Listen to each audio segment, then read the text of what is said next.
Good evening, everyone. I call the January 8th, 2024 school board meeting to order. It is 6:01 p.m. and we are in conference room C of the Fisher Administration Building at 12121 West North Avenue.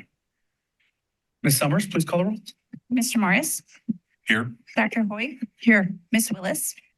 Here. Dr. Worley. Here. Ms. Heimer-Rolland. Here. Mr. Meyer. Here. Dr. Dessa-Banger. Here. We begin this evening with several recognitions of some really outstanding work by our students and our faculty and staff. The first one we are actually not going to be doing this evening, but they are on the agenda, but everyone was not able to join us tonight. So we'll be recognizing them later, and that's our 2023 Fieldwork Educator of Outstanding. Thank you. We will be honoring our 2023 Fieldwork Educator of the Year Award. Kelly Norton was honored by the University of Wisconsin-Milwaukee Department of Health Sciences as its 2023 Fieldwork Educator of the Year. Dr. Means, any kind of overview of what this means? Congratulations. This is a big deal. Would invite you to come up if you'd like to share a little bit about your work and anything that you'd like to kind of share about the ongoing efforts that you and your colleagues are undertaking. Here. Yes.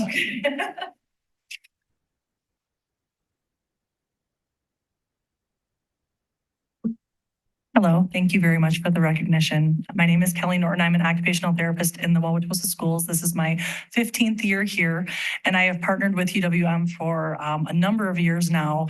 What I do is I supervise our equivalent in OT of student teachers. And so I've had the honor and privilege of working with a number of fantastic future school OTs and OTs that are also in the healthcare field through my role. And I have found it to be very fulfilling. I learn a lot from my students, and I think it's a really great partnership that Wauwatosa has had, and I really appreciate the ability to continue to do that in my role. So thank you. Congratulations on both your nomination and the recognition. Thank you.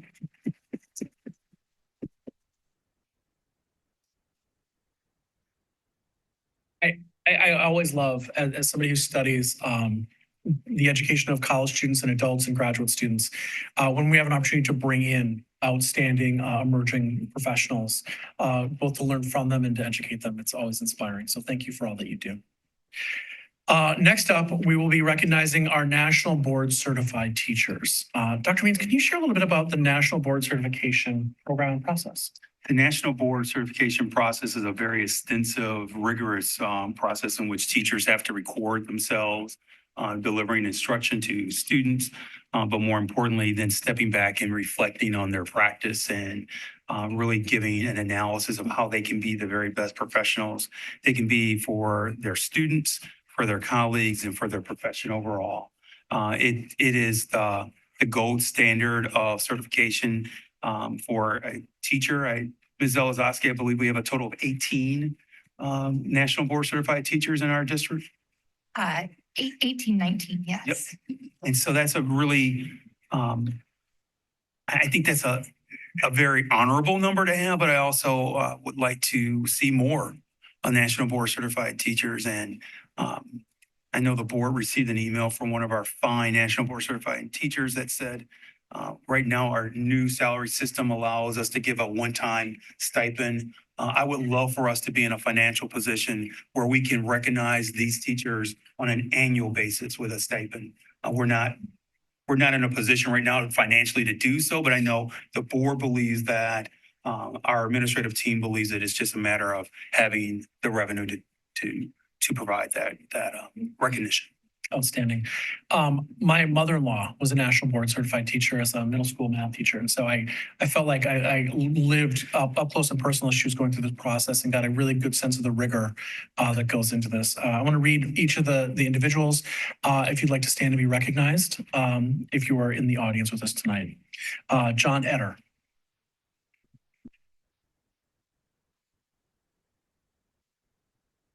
Catherine Pettit.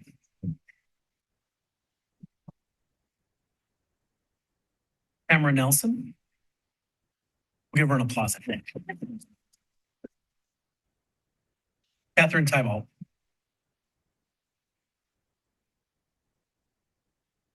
Eliza Ross Coletta.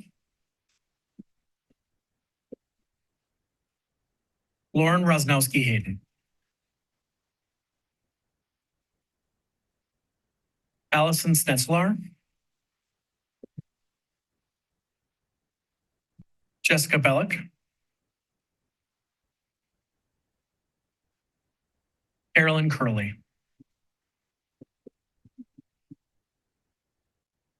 Michael Hayden.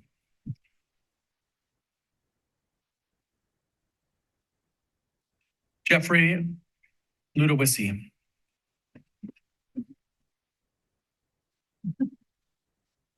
Jennifer Berthold.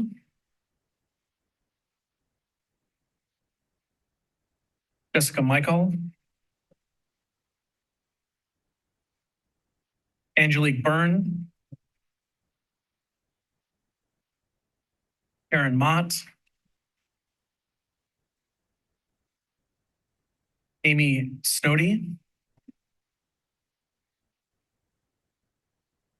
And Shannon Izquierdo.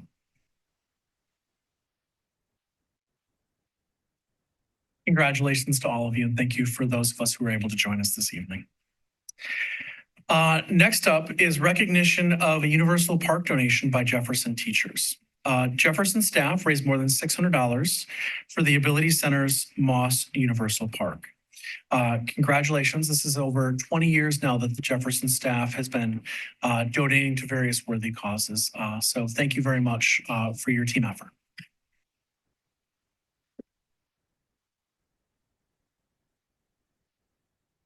One of the areas that I have zero responsibility on whatsoever is calling a snow day. I get a lot of pressure from middle schoolers to call a snow day. I have asked Dr. Means repeatedly, and he's not shared whether or not we will have a snow day. I even asked if we could have the Frozen cast sing us out into a snow day. And I've had no effect whatsoever on Dr. Means as far as I can tell. But the Frozen cast and crew is here with us this evening. I know many people saw this. Many people wanted to see it and couldn't get tickets because you sold out the entire run. It was absolutely stunning as an enjoyer of theater to watch what you do each semester and each year. And this performance was just breathtaking. So thank you for joining us this evening. Dr. Means, any kind of overview or comments? Mr. Stefan, you're up next, so prepare yourself. I called you the microphone, but any comments or words? I would just say that in a K-12 education space, but candidly, you know, I know we have a couple of higher ed educators on our board as well. Even in the higher ed space, our society pays too much attention to athletics. And I was so proud to be the superintendent of the Wauwatosa School District when the performance of Frozen occurred a few months ago.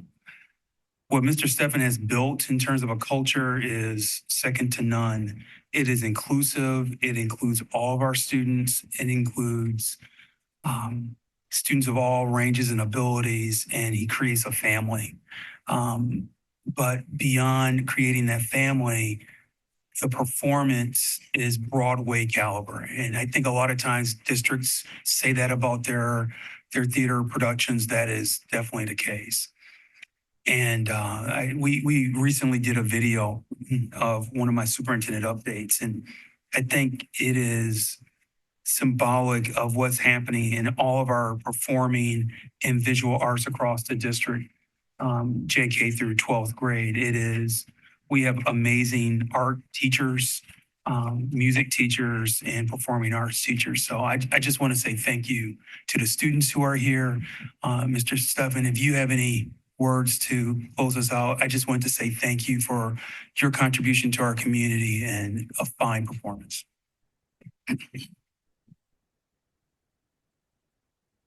Thank you for those kind words. You know, when I think about our Frozen experience, right, to be one of the first high schools in the entire nation to do it, and to be the only high school chosen for Wisconsin, it's just incredible. And I feel like I've been talking about this for months and months and months. So it's hard to sometimes find the words to really capture what our experience was like. And some of these students here were part of our production from start to finish. It was remarkable. And I'm really proud of our production and the work that we continue to do at Tosa West. Thank you for your support. It means a lot. I know a lot of you saw our production that featured a cast, a crew, a pit of over 100 students. It's over 10% of our student body, which is really, really incredible. So thank you for your continued support. And certainly I'd like to mention Mr. Gala as well and our administration who continue to be supportive of our efforts. And bravo to all of you and to our students who are here tonight. It was an incredible experience. So thank you. Congratulations.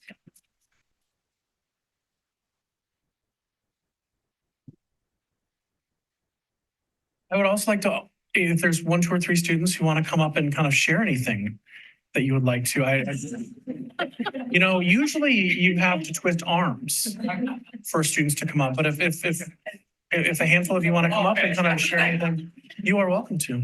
You can use the microphone. Oh. Hi. So I think that Frozen was very fun. As like my first high school show as a freshman, I think it was really cool.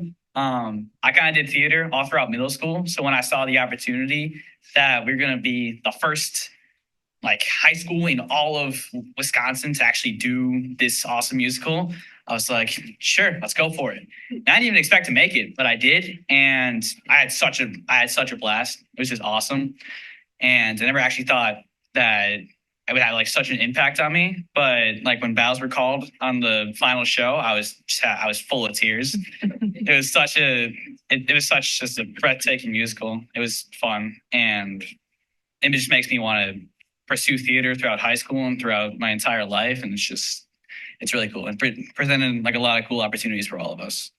So, yeah.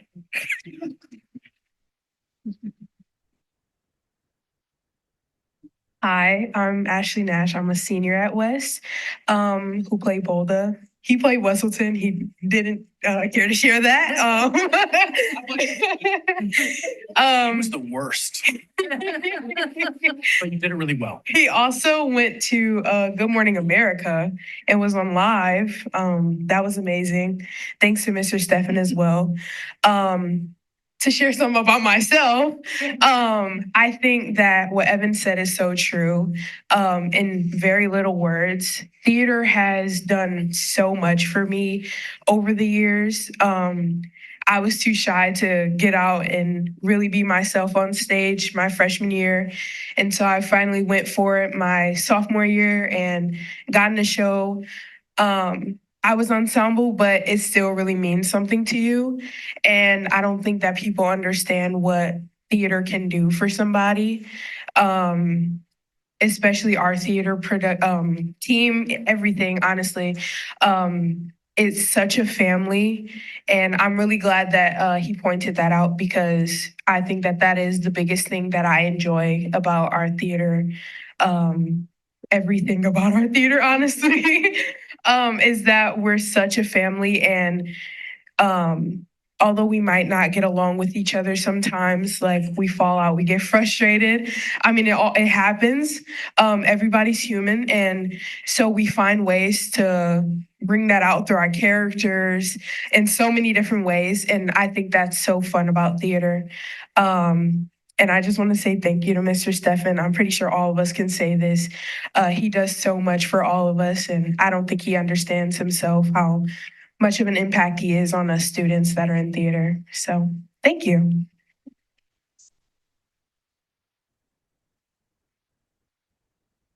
Hi, I'm Bailey. I would just like to, everything that they said was literally perfect. I couldn't say it any better, but I was ensemble and I just couldn't say like the theater has had such an impact in my life since I was younger.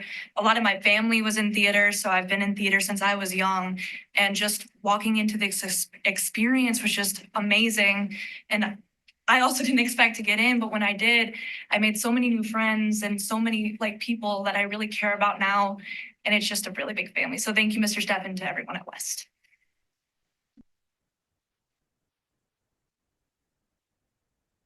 Thank you all for being here. Congratulations. It was a joy to watch you. There is a show this spring. Anyone would care to kind of share what we can expect and what any dates?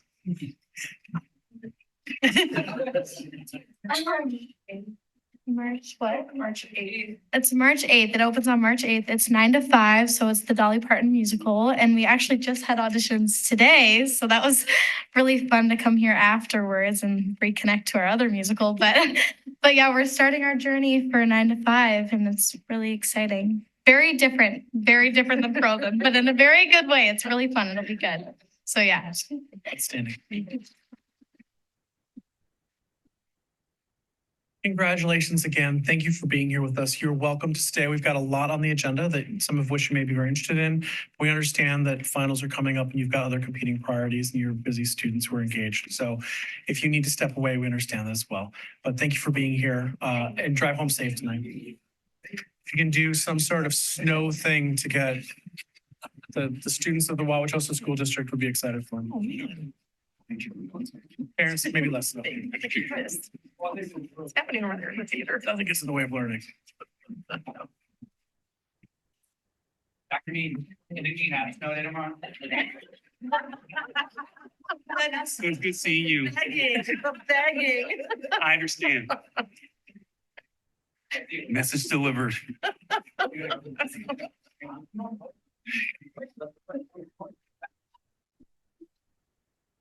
Next up on our agenda is we have a time for public comment. Members of the Wauwatosa School Board value the input of students, parents, staff members, and community members. The board's regularly scheduled meetings provide an opportunity for opinions and concerns to be expressed publicly. The board values all comments and will respectfully consider this input in decision-making. The board requests that individuals limit their comment on each item to 3 minutes. Following any comment, an individual board member may respond on the issue raised. However, it is not the intent of the public comment portion of the agenda for the board to enter into a debate with a member or members of the community. Because non-agenda items are not publicly posted in advance, no action will be taken on public comment regarding non-agenda items this evening. We have 30 minutes set aside. We'll have an opportunity for some public comment in the room this evening.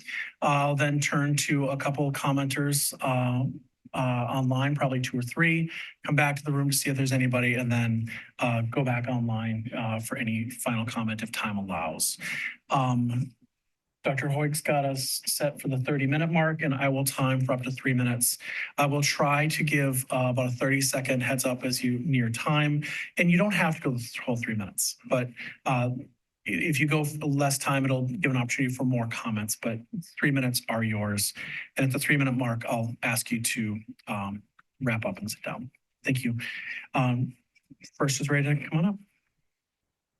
As I watched those wonderful kids that were in Frozen, I wonder how many of those were open enrollment kids that went through the system from K through 12th grade. My name is Lucia Bravo-Bickmeyer. I'm a former educator and my granddaughter is an OA student at Jefferson. I must congratulate some of you at your success in marginalizing and demonizing the OA students as disrupted, lowering scores, and costing the district money. Your own executive summary dated 1/6/24 states that OA students generate a net revenue of $1.25 million. I'm not a math whiz, but the district, which has $7 or $9 million deficit, whichever one you want, is prepared to give up this revenue? What am I missing? I know money is a concern. May I suggest a cut in all administrative salaries? Freeze the hiring of expensive consultants when there are district employees paid to do the same job? And can we dispense with the services of the DEI director and physicians, since their services will no longer be required, as we will be eliminating the very need for their existence? You well know that there is a dip in the resident school population in Tulsa for several years. So if you greatly restrict OE as planned, Jefferson will not have the enrollment to sustain itself. So this would be the last nail in the coffin for Jefferson staying open as a viable school. Our crossing guard is gone and sent to Wilson. We don't know. At the last discussion of OE, you all indicated that OE families are our family, and the feeling was that the mid-level plan was the most sensible. Well, apparently, we're not as wanted as indicated. By focusing exclusively on OE as the source of all that ails TOSA, you're demonstrating a remarkable short-sightedness, and frankly, it borders a bit on the racist. And suddenly it has become a very rushed affair. We have to decide it right away. I say this with regret, but we need to change the way we look at things and replace certain individuals with people that have creative solutions that don't sacrifice diversity, equity, and inclusion. I was an educator at Pius 11th High School, and Pius 11th High School was a choice school. I taught there for 30 years, and Liz was in my TAC. I didn't know who the choice students were. Teachers didn't know that. I tell you, we had very bad choice students, and we had very, very, very good choice students. 30 seconds. We had very good paying students and very bad paying students. And what we had to do when they broke the rules, they withdrew. So why can't we do that for OE? Why are we punishing OE for all that ails TOSA? The siblings of the current OE students, what's going to happen to them? It is not fair. It is not just. It is not equity. Please reconsider. Thank you. Thank you.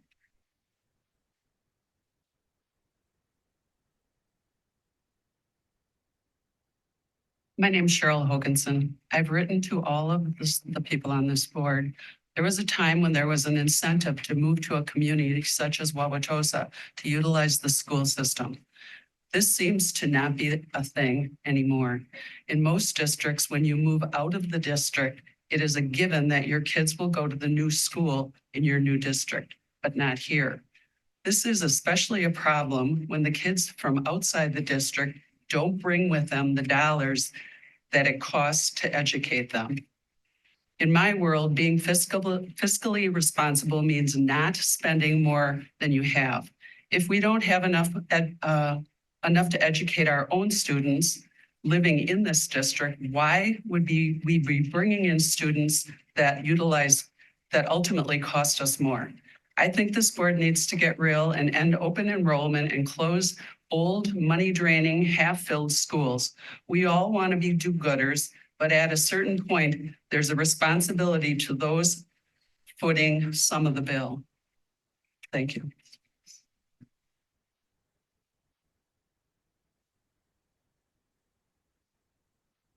Hi, my name is Emily Bilat. I am the president of the Jefferson PTA, but I'm speaking today simply as the parent of a second grader. I'm talking today in response specifically to comments made at last week's special session. In that meeting, Dr. Jessup Anger, you spoke repeatedly about the need to minimize disruption to the most elementary students. You indicated that closing only 1 or 2 schools would minimize this disruption. Talks of redrawing school boundaries were squashed at the behest of prioritizing minimizing disruption. I would like to stress that while many students would not have their own school shut down, the impact on every Wauwatosa student is significant. I would direct you to the evidence-based research that's been done on school closings across the country and how students adapt emotionally and academically. In at least one study, it's noted that the time to recover academically takes longer for the students who do not move schools than it is for the students whose school is actually closed. When we talk of potential school closings as a concession for budget constraints, when we are willing to accept a smaller brick and mortar footprint for lower numbers of open enrollment students, we must then acknowledge that there are real measurable effects to all students that take years to rebound from.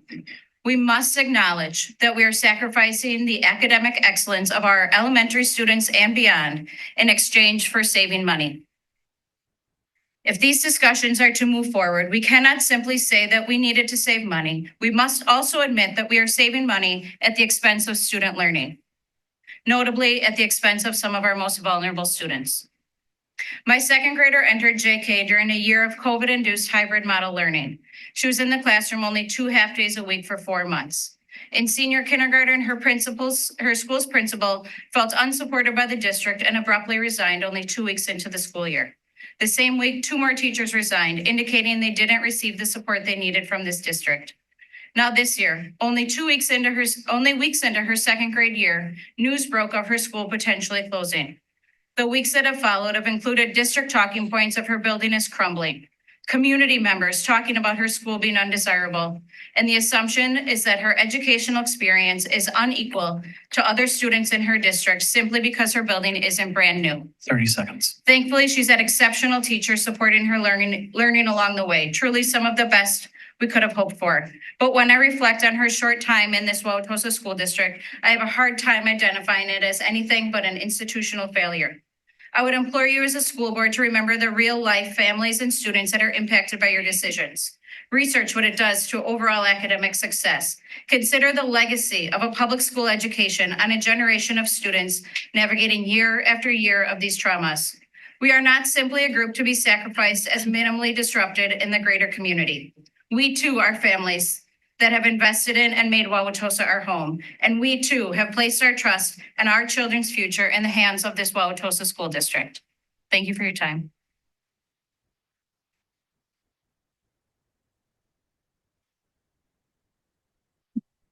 Hi, my name's Natalie Wegman. My daughter Iris Wegman attends Jefferson through the open enrollment program. And she has a little sister that I'm intending on doing open enrollment through in February of this year. I've been trying to plan what I should do for Opal and for Iris because it seems just heartbreaking to me to have one child that's in the school district and then the other child somewhere else. I've been really confused looking at the talking points, and I printed them out. At the December 11th meeting, the seat calculations were for min were 0, mid was 34, max was 129. At the January 2nd meeting, it changed to, at the district level, it changed to min 0, mid 192, and then max 316. Today's meeting, it says for the district level, 0, mid is 117, and max is 233. All of these discrepancies, it makes it hard for me to understand what's going on. And I'm nervous that the board is having the same difficulty. I need you guys to come up with an educated decision. And if all these things, these talking points are changing, it's hard for me to know if you guys are on the same page too. Jefferson, as you know, has a lot of open enrollment students. And I fear that if we make a decision and go with the minimum plan of 0 and phase out open enrollment, this would seal the fate of Jefferson. You haven't heard from the task force, and I haven't heard everything from the task force. Maybe you guys have. But we need to hear from the task force first. We need to hear the input from the community surveys. We need to hear if the community wants this referendum.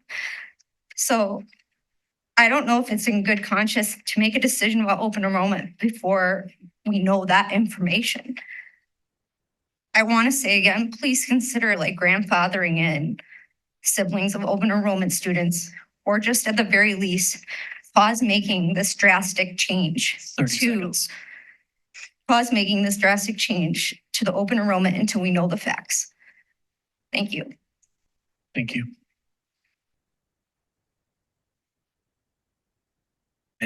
Hi, my name's Brendan Hennick. I am a father of 5 kids. 4 of them are attend Wauwatosa Public Schools. I volunteer in the classroom. I'm an activity volunteer and also a Task Force 2075 member. I'm not speaking for the task force, speaking on my own, but it's been a very good experience to be part of that and consider the data. I'm hopeful for the schools. My kids have had a great learning experience, and I'm hopeful for where Wauwatosa Public Schools can go.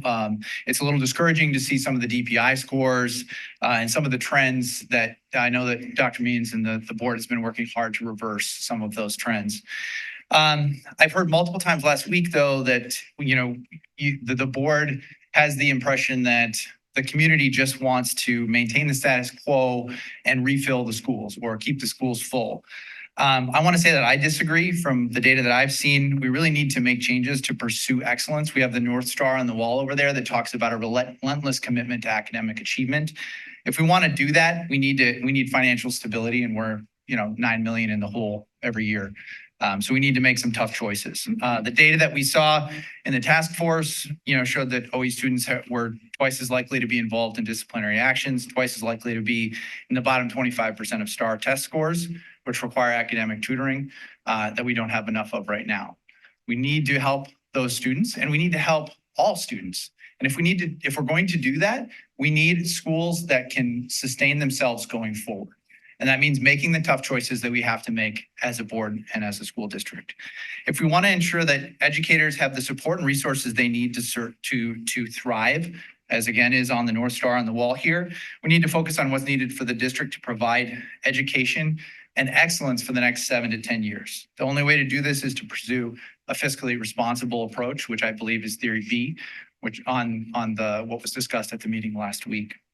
Then we can consider for the first time, as Mr. Meyer mentioned, since 2005, the full choices of what we need to make in terms of right sizing and redrawing lines, or considering some of the other things that were mentioned here to make sure that we optimize this district going forward to do the best for our students. So I just encourage the board to consider all options and to be open to this minimum approach, but also taking some next steps in terms of how we right size everything in the school district to truly deliver that relentless commitment to academic excellence. Thanks for making the tough choices. Jeremy, I see that there's nobody with their hand up online, so I'm going to continue with in-room comments. Hi, Catherine Hudson. My kids go to Washington and I am the PTA president there. I actually have some points that kind of speak to what the person in front of me just said, but maybe have a different perspective on it. The three things I think about in terms of why I'm encouraging the board to pause making any drastic decisions to this policy right now. Number one, I don't believe that the information that the district leadership team has presented is complete. I think that there's a lot that's been missing in the board meetings.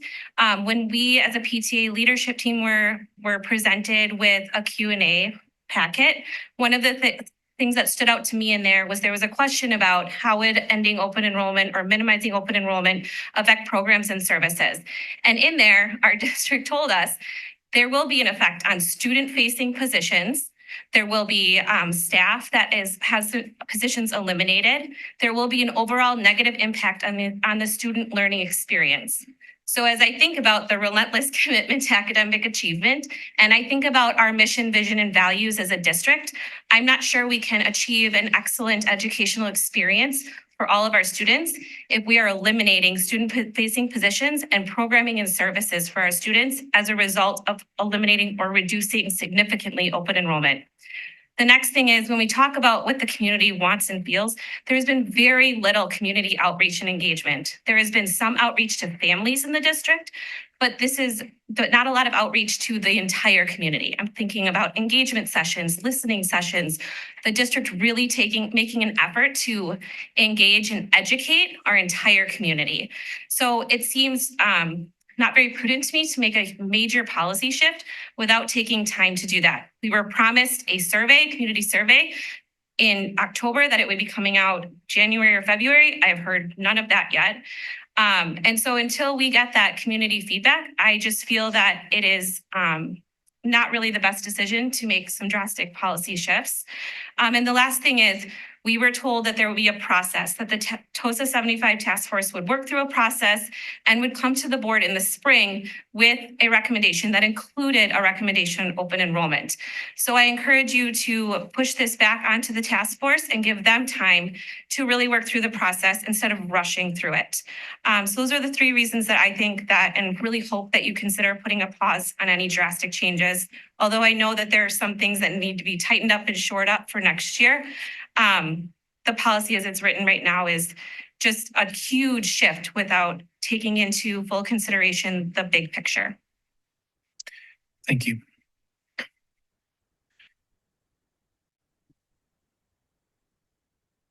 Todd Kaler, district parent and task force member. I know you guys have probably been inundated by emails recently. I just want to point out that some of that might be driven by some misinformation going around online. Obviously, on the task force, we've spent hours and hours and hours on this, and there is some stuff that isn't quite right. And hopefully it's just a misunderstanding. But I just want to put that out there. So, I mean, really try and read into the comments and see if they fully understand what they're recommending. And Todd, I can guarantee for the last 5 years or so, I've seen a lot of misinformation shared about a lot of issues online. Also, just because it was been brought up, I just want to reiterate that Wauwatosa is a diverse community. There still seems to be that impression that all of our diversity comes from open enrollment. Let's remember that's not true. There is a slight uptick in the diversity numbers with open enrollment, but it's fairly small. Bottom line is the status quo is not sustainable. We just can't financially continue doing what we're doing. It's just a math problem. We just simply can't. Which leaves us a couple of options. We either have to increase revenue or start to reduce expenses. I think with open enrollment students being almost twice well, I mean, we're at negative on resident students. We're almost twice as negative when it comes to dollars and cents as we are with open enrollment students. So it kind of exacerbates our financial problem.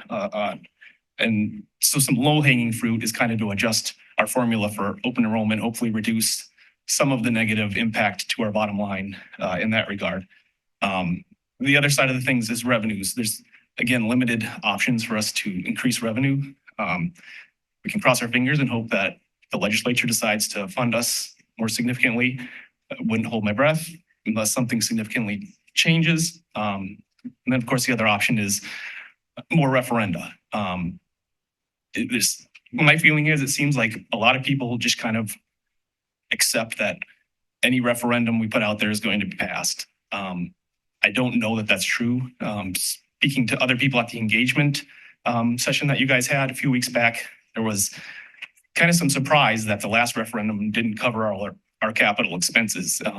They seem surprised that there's a part 2, 30 seconds to that process. So add a operating referendum on top of that, I'm not sure it's as easy a sell as some people might think it is.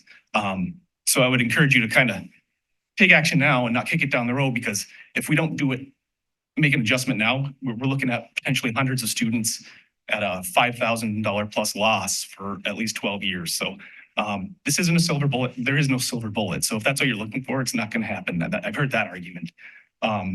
We need to start taking action and moving in the right direction now. I think a district-wide model is an absolute must, and I would encourage the minimum. So thank you for your time. Thank you. Dr. White, what are we at for time? We have 10 minutes left. Okay. I do have 3 hands that have gone up online. So I'm going to take those, and then you, sir, will be our, unless everybody goes suddenly quick, you'll be our final comment. Jeremy, can we go with Holly Anderson, who's up top on my screen? Holly, you're allowed to talk. Please state your name and address. Hi, I'm Holly Anderson, and then 6425 West Clark Street. Good evening, everyone. My name is Holly, and I'm a graduate of Tosa Public Schools, Roosevelt in 2013, Longfellow in 2015, and East in 2019. This past May, I graduated with a degree in applied economics from the Wharton School of Business, and I owe much of my success to Tosa Public Schools. I felt compelled to join this meeting tonight upon hearing about the open enrollment proposal from my mother, who's a teacher in the district. To be frank, I was appalled. I then read your recommendation deck, which only confirmed my dismay. It is my understanding that when evaluating maximum, mid-level, and minimum open enrollment allotment, the analysts determined that the minimum or 0 open enrollment seats provided the most benefit to the district. The calculations in the study are computationally correct. However, the analysts failed to recognize one crucial detail. Public schools are not a business. Students are not liabilities, and I want to emphasize this, low-hanging fruit either. An open enrollment budget is not merely a source of revenue. Any application of open enrollment funds to the espoused components of education, including deans of students, professional learning, curriculum review and development, special education support, and social emotional support, strips open enrollment students of both the funding that they were allocated by the government and the opportunity for these students to receive a quality education in Tosa. What does it say about the district to deliberately use money that is intended for open enrollment students in an effort to box them out. To me, it indicates a belief that only certain students should receive the benefits of attending TOSA schools. Eliminating open enrollment seats is antithetical to your strategic plan, which includes diversity, equity, inclusion, accessibility, culture, and community. To eliminate open enrollment, yet advertise these values, is not only deceptive, but also hypocritical. It is a shame that children may be deprived of endless opportunities because of the district's poor management of their budget in the past. I implore the district to make the decision to educate children rather to profit from them. Thank you. Thank you.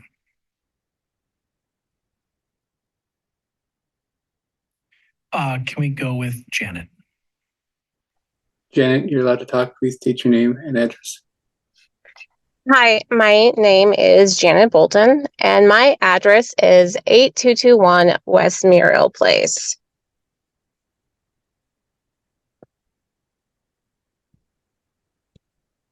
Janet, the floor is yours.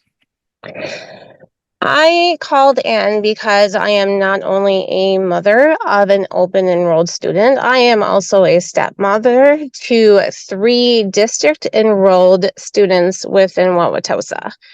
We chose to open enroll our daughter into TOSA because she had other siblings who went to the school. They all said that the district was top notch, and we decided beyond 3 other schools, we wanted to keep the siblings together. We also have one other child who we attempted to get into 4K this year, was waitlisted in the first seat, but was not able to be enrolled. So I currently am traveling between multiple districts in order to get my children to and from school every day. This makes my commute every day for just school 4 hours. By choosing to reduce, therefore eliminate open enrollment seats, you're making it that multiple families have to make hard decisions. We need to pull the students who already have been in a district and move them into another district because it's not possible to every day travel hours to get our students to and from school. I'm also appalled by the fact that many seem to think that just because I live in Milwaukee and my daughter is open enrolled, that means that I shouldn't even be talking here today. When in fact, I have been involved in the district since 2016 because my district enrolled step students go to this school. One who graduated last year and is going to college for nursing. None of my kids are problems.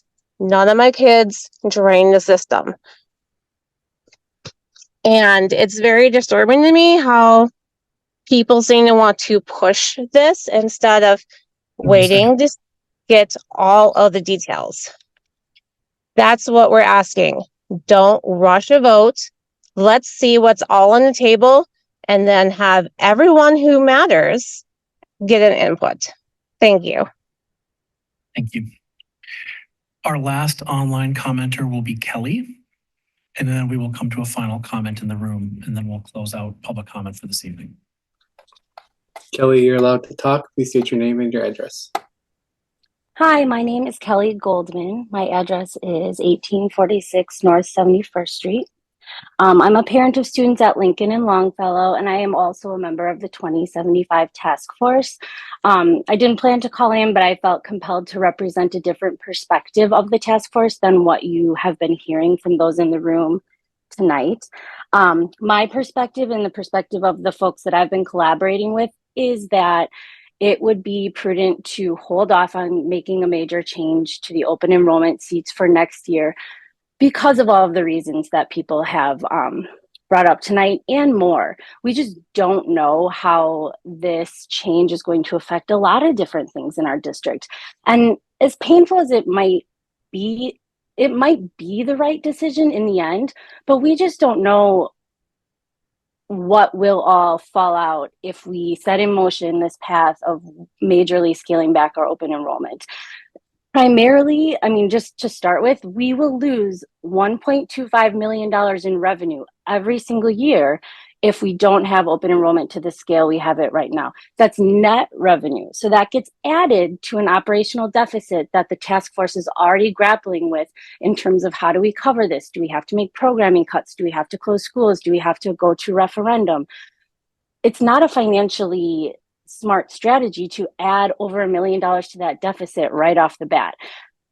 For my peers on the task force who are recommending that this change be made now and that open enrollment be scaled back, I have not heard, and we haven't had a chance to discuss in task force meetings, how those folks would suggest that $1.25 million be covered. There has not been the thorough analysis of, okay, if we make this decision about open enrollment now, then what happens with XYZ?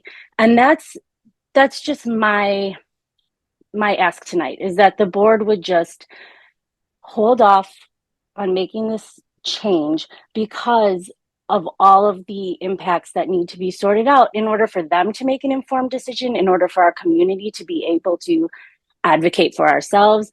If we close open enrollment, or if we scale back open enrollment, it seems impossible that we would be able to keep all of our schools open. So closing schools means redistricting every elementary school. There are neighborhoods of every elementary school who would be bumped to a different elementary school. The ripple effects of this are just so widespread. All I ask is that the school board would just give the task force, give themselves, give administration, give the community time to grapple with what all of that would look like and come up with a comprehensive plan so that we're not just making hasty decisions and then kind of dealing with the fallout as one-offs. It doesn't feel good to me as a task force member. It doesn't feel good to me as a parent. I could tell it doesn't feel good to a lot of people in the room to make such a big decision not knowing all of the consequences. So You're in that's time. my shtick. Okay, thanks. Our last comment on this item for this evening will be in our room. Sir, you've got 3 minutes. Sure, thank you. Hello, I'm Eric Fanning. I'm a Tosa West parent, and I'd like to say happy birthday to David Bowie. And just so everyone's clear, that all these referendums, all the communities across Wisconsin are dealing with are Walker taxes. So I'll start after that. Okay, I don't know. I'm here to ask that you vote against open enrollment in Wauwatosa Public Schools. Admittedly, I don't know, all of the public school financial details beside the public information, recently made available, most of which is a dire financial picture with ending open enrollment being an old Wauwatosa friendly, as I say, saving throw to stave off some of these concerns. I'd like to focus on the educational and social impacts, as I believe money can always be found where there is a will. So the pros to this idea, at least, seemingly, is immediate financial relief projected by those in favor of ending open enrollment. There's consolidation of resident students into surviving schools, bringing money and or repurposing opportunities to retired locations. Parents of non-public school kids and resident non-parents, who we've heard from tonight, will no longer have to pay taxes to educate open enrollment outsiders. There will be less tension and increased comfort among the remaining students, faculty, and staff who look like me, I should clarify, who may feel uncomfortable around non-Wauwatosa students. Open enrollment students can return to their neighborhood schools. And again, there's a long-term financial boost projected by those in favor of ending open enrollment. The cons would be, in my mind, decreased diversity among students, faculty, and staff through Wauwatosa Public Schools, as I believe there will be an immediate exodus and issues recruiting in the future. Ever increasing isolation for the next 10 to 12 years among the remaining open enrollment students, as well as Wauwatosa resident students from marginalized communities. Because again, this isn't only impacting those who are in open enrollment, as was talked about earlier. Significant and myriad impacts of the families of open enrollment students who have children not yet in school. It will cause an indication of Wauwatosa Public Schools' weakening financial picture, ripening things for the false choice supporters and benefactors we worked to stave off last year. There'll be an increase in quote unquote racial incidents, discrimination and conflict involving Black and brown and other marginalized kids. 30 seconds. As well as non-white staff, as the isolation will make them more vulnerable to attacks. I just like to say, despite being in favor of full open enrollment plus more money for improved outcomes, I am in favor of the middle road in a sense to help deal with some of these devastating mistakes made by the Walker administration and the leftover legislature, but not ending the program. And let's remember, 25% of open enrollment students identify as white. So despite the noise, this isn't a race issue, as they say. Sir, you're at time. Thank you. And I'd like to ask, are we moving closer to 2075 or 1975? Thank you. Thank you all very much for your comments this evening. We will be moving forward now with our consent agenda item. Are there any items in the consent agenda which board members would like to remove for separate discussion and action? Seeing none. Dr. Worley? It is recommended that the school board approve the consent agenda, and I so move. Thank you. May I have a second? And Any board discussion or questions? Ms. Summers, please call the roll. Mr. Morris, Yes. Dr. Hoyk, Yes. Miss Willis, Yes. Dr. Worley, yes. Ms. Hammer Rowland, Yes. Mr. Meyer, Yes. Dr. Jessup Banger, Yes. And the consent agenda passes as packaged. Our next item up is strategic goal 5, culture and community. First reading of 4E4, education for employment, academic and career planning. Because we have quite a number of agenda items this evening that we expect to be lengthy, we've asked for about a 10-minute focused time for this. Folks saw a flip presentation that was available to the board. Had an executive summary in the slide deck. So the goal for us this evening will be to keep this pretty tight. Thank you all for being here and present tonight.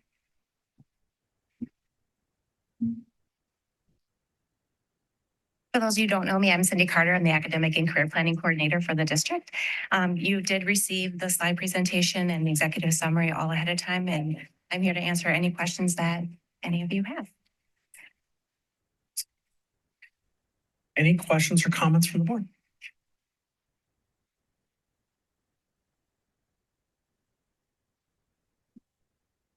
This might be unprecedented.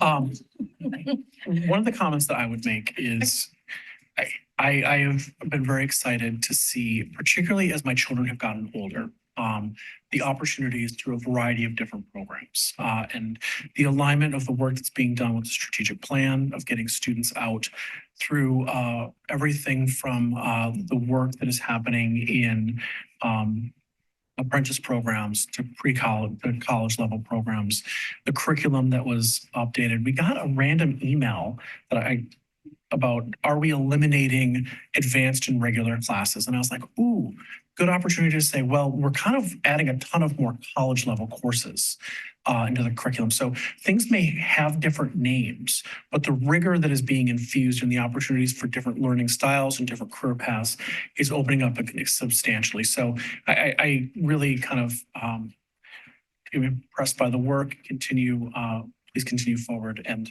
I hope you don't take that the board seems to be in a good place. Though Dr. Worley's got a question. So probably open the floodgates. And then I'll make it quick. Dr. Worley. So I had a community member approach me just to ask for clarity on the reviews of this and related to special education and how that has gone, and making sure that all of our students are being incorporated into this. So the whole purpose of having academic career planning in our district is so it is just part of our culture and is what we do every day in all of our classes. The majority of the work that is revolving around this is happening within courses and in advisory, and all students are assigned to those advisories. So a lot of those lessons are coming through there. Our career week, for example, happened in all the students' courses. So every day they were getting a different thing that was happening in their classrooms, and it was all students in all classes. And that's how we're ensuring that that's happening. I think she just was struck by things that have been reviewed in the past and wanted to make sure that that was really one of the central goals. When all students is mentioned, that means all students. Yes. I think the reason maybe we don't have a lot of questions is because you're the thing that we received before the meeting were really clear and thorough. So thank you for that. And thank you for thinking about students who might not necessarily be academically driven in terms of traditional schools. So it's exciting to see these additional opportunities for our non-traditional learning students. I would just ask, it's great that the students are getting that information, but I have a high school student and I didn't know anything about the Career Week, and she usually tells me a lot about her day. So if we could work on reaching out to families so that they're in the loop with what's going on with this too. Absolutely. That is one of the goals of this year, is to improving that family communication. Outstanding. Thank you all very much. Thank you.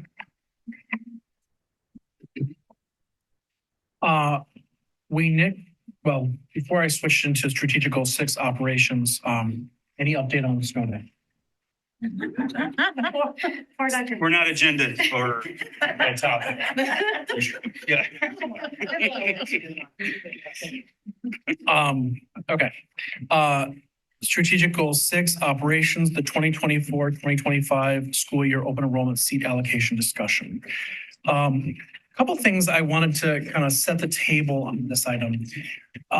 Since I joined the board in 2017, this has been an annual conversation. So the timing of this happening in January is part of our normal pace and cadence of board governance. So the timing of this, a lot of other conversations are happening around an update of the policy, which is not on our agenda tonight, but will be discussed as a second reading in our next meeting.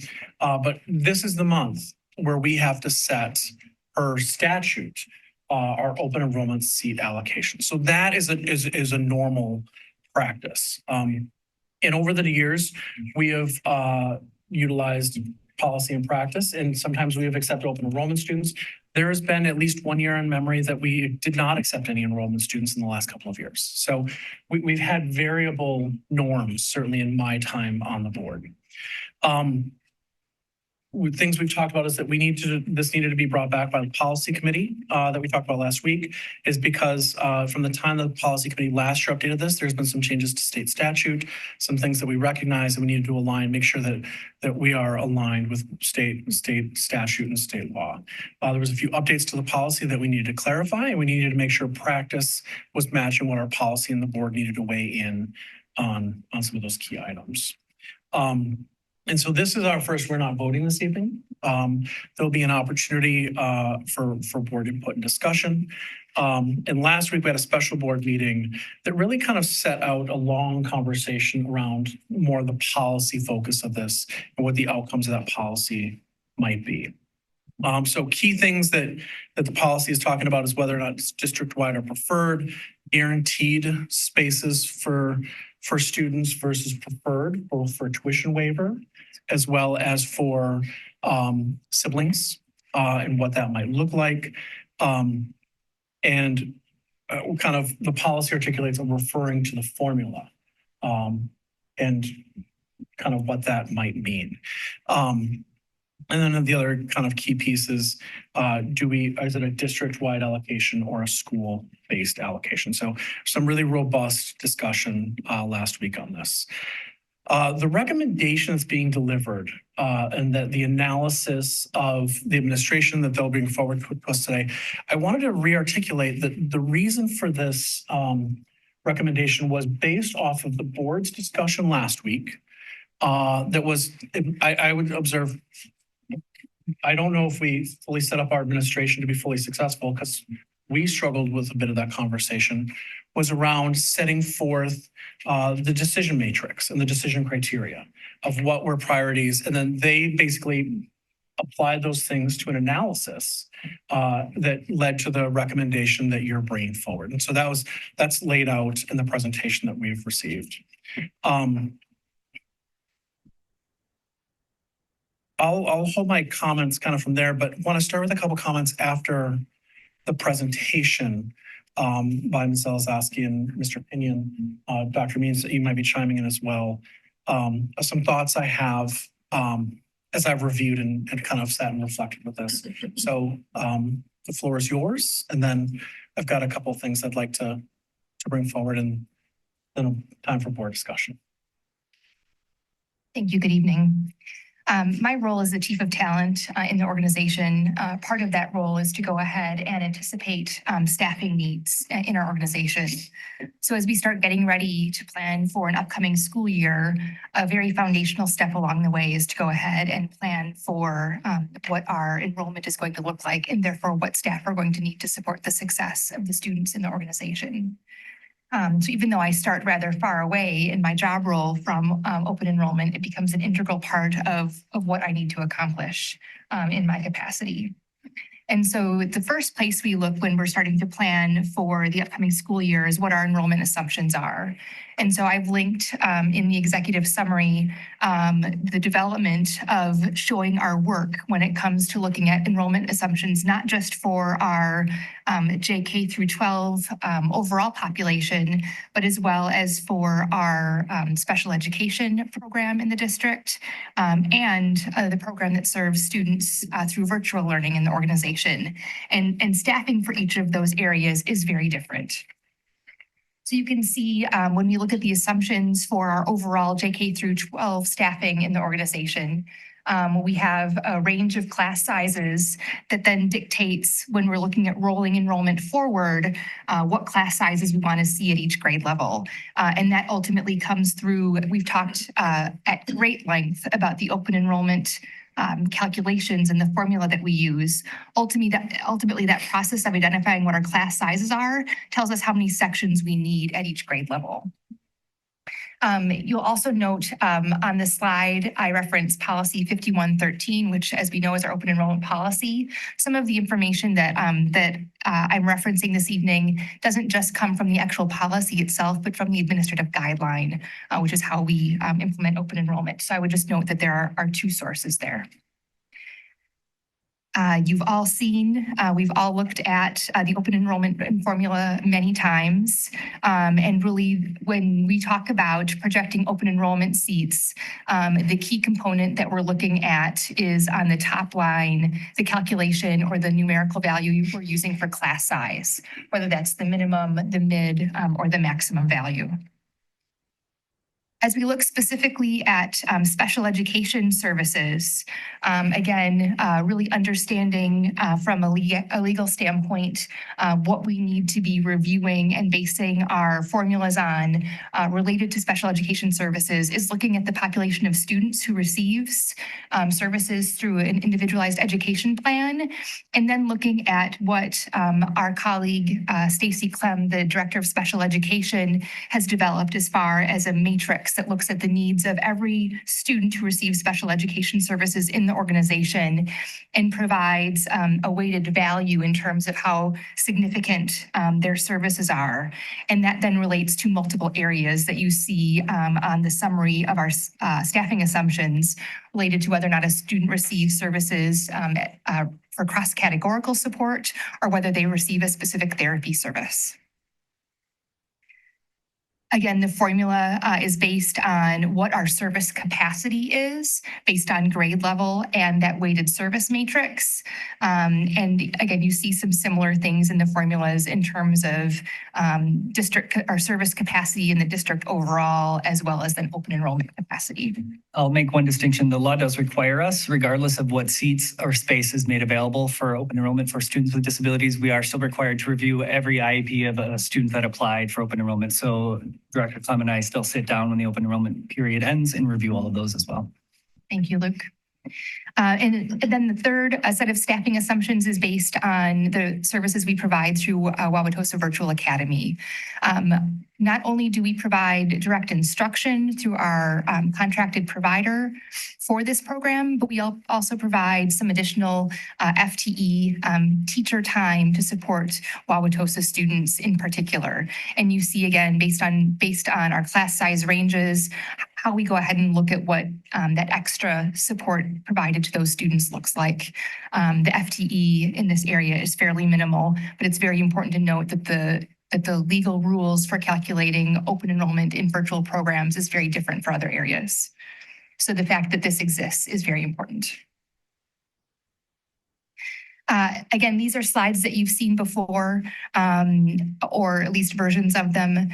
Please note that in terms of running the formulas themselves, to go ahead and look at the number of sections, what our class sizes come out to be, as well as then the inclusion of virtual students and Montessori students, there are multiple moving factors with those formulas.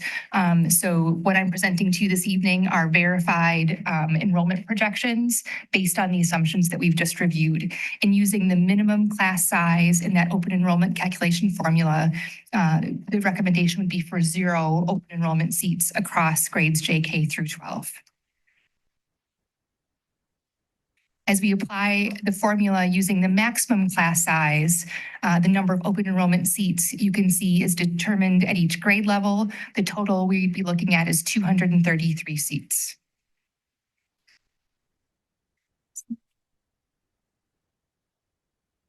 Then the mid formula, mid being somewhere in between minimum and maximum, you see based on the grade level that we'd be looking at 117 seats based on our current enrollment assumptions.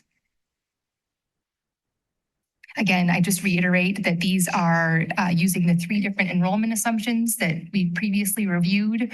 Open enrollment seat are expected to be, based on the formulas that we looked at for special education and Wauwatosa Virtual Academy, would be 0 in those 2 areas. This is speaking to our overall class size and grade level. Thank you, Dr. Jessup-Anger, for referring to the analysis that was included in the administrative recommendation for these open enrollment seats. Following last week's Board of Education meeting, our executive leadership team, which consists of the division chiefs as well as directors in each of our areas, completed a Kemper-Trago decision analysis. The decision analysis framework itself identifies a question that needs to be answered or a decision. The next step is identifying the objectives that should be considered when making that decision or answering that question, and then provides the opportunity to go ahead and weight or determine which of those objectives is most important. When you see an M on the decision analysis framework, M means mandatory or must. In order to be considered, any of the options must meet those particular objectives or they do not move forward. You can then see, based on the executive leadership team's analysis, which objectives were most highly rated. You can see the 10, as we often refer to it, is the maximum long-term fiscal sustainability. And then you can see how the objectives are weighted relatively after that. We use then, in order to go ahead and look at and consider the options for the class size used in the open enrollment seat formula, minimum class size, mid class size, and maximum class size. We used a 10-5-1 application of the scores, which is, it's part of the Kemper-Trago tool in running the decision analysis. The 10 becomes the option that best meets that particular objective. The 5 becomes the next best objective, and the 1 becomes the objective that least accomplishes, or excuse me, becomes the option that least accomplishes that particular objective. So in going ahead and running through this decision analysis with myself answering questions related to the way the formulas are applied, and then Mr. Keith Brightman, our Director of Finance and Operations, responding to questions related to the financial application of the formula, the executive leadership team scored out the options, with the minimum district-wide score being the option that most closely met our decision with these objectives and the weighting. Further, the conversation and discussion at our executive leadership team meeting, which is coming forth to you as a recommendation, is the establishment of a waiting list. Now, the waiting list that's described here is different than how a waiting list has been used in Wauwatosa School District in the past. The waiting list that's been used in the past in Wauwatosa is such that we've identified a number of seats by grade level. And with Mr. Pinion and his team's process in the Division of Pupil and Family Supports, if a student who is being offered an opportunity to take an open enrollment seat at a specific grade level, if a student declines that seat, then based on the waiting list, that seat is then offered to the next student on the waiting list. What we are proposing to do is to go ahead and take a waiting list that is not just the next person on the list, but rather that we would recalculate open enrollment seats as we get closer and have fewer assumptions and more actual information for our enrollment for the upcoming school year. And so we would rerun the open enrollment seat formulas at a later time this summer to then see if, based on the staffing decisions and actual enrollment that we have, open enrollment seats then become available. And so the waiting list is not just to sub out or to go ahead and go to the next person on the list, but instead it is to see whether or not open enrollment seats become available through the reapplication of the formulas. That has not been done in the past, to my knowledge, in my tenure here. Agreed. I believe that was done up until 3 years ago. Fair enough. Is that? Yeah. That was the process until about maybe not exactly that process, but something that echoed it. Mr. Meyer. Clearly, the process you are articulating is formal. Yes. And I can't say that the process prior to 3 years ago was formally stated, but it was a process that we would have the wait list and reassess in August when there was more certainty to it. I appreciate that background. The last slide that I would share with you this evening is just another way of looking at part of the conversation that we had at our executive leadership team meeting is that when you look at the two different ways of implementing the open enrollment formula with just looking at minimum and maximum class sizes in that formula application.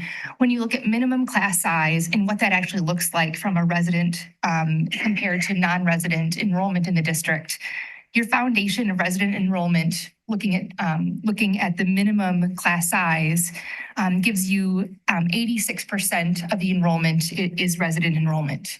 When you look at then how that enrollment breakdown changes, if you look at the maximum class size, you are changing the foundation of enrollment in the organization. It adjusts by about 10%. So the majority of the enrollment in both calculations is resident. It shifts from, again, around 86% with the minimum formula to just under 76% using the maximum formula. Again, it's just another way to go ahead and think about what the enrollment in Wauwatosa looks like with the two different applications of the open enrollment formula and class sizes. The next slides should also look very similar to all of you, and they really go back to part of our policy conversation, the theory of action and the financial considerations with those two theories of action for our open enrollment decisions. Dr. Means, I'm not sure if you wanted to cover any of these in Mr. Brightman's absence. Unless there's questions.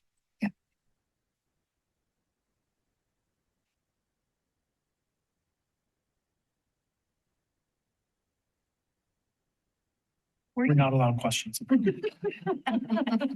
We are open to your questions Just now. a second.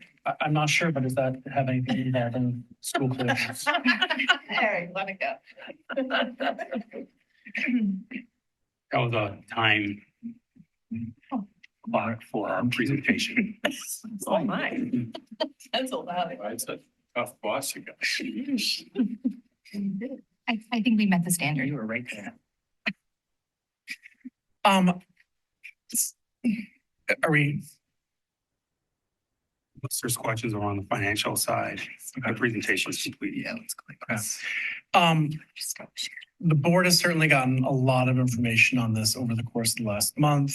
I've gotten certainly more community questions and feedback than in a 24-hour period than I think at any point maybe during my time on the board.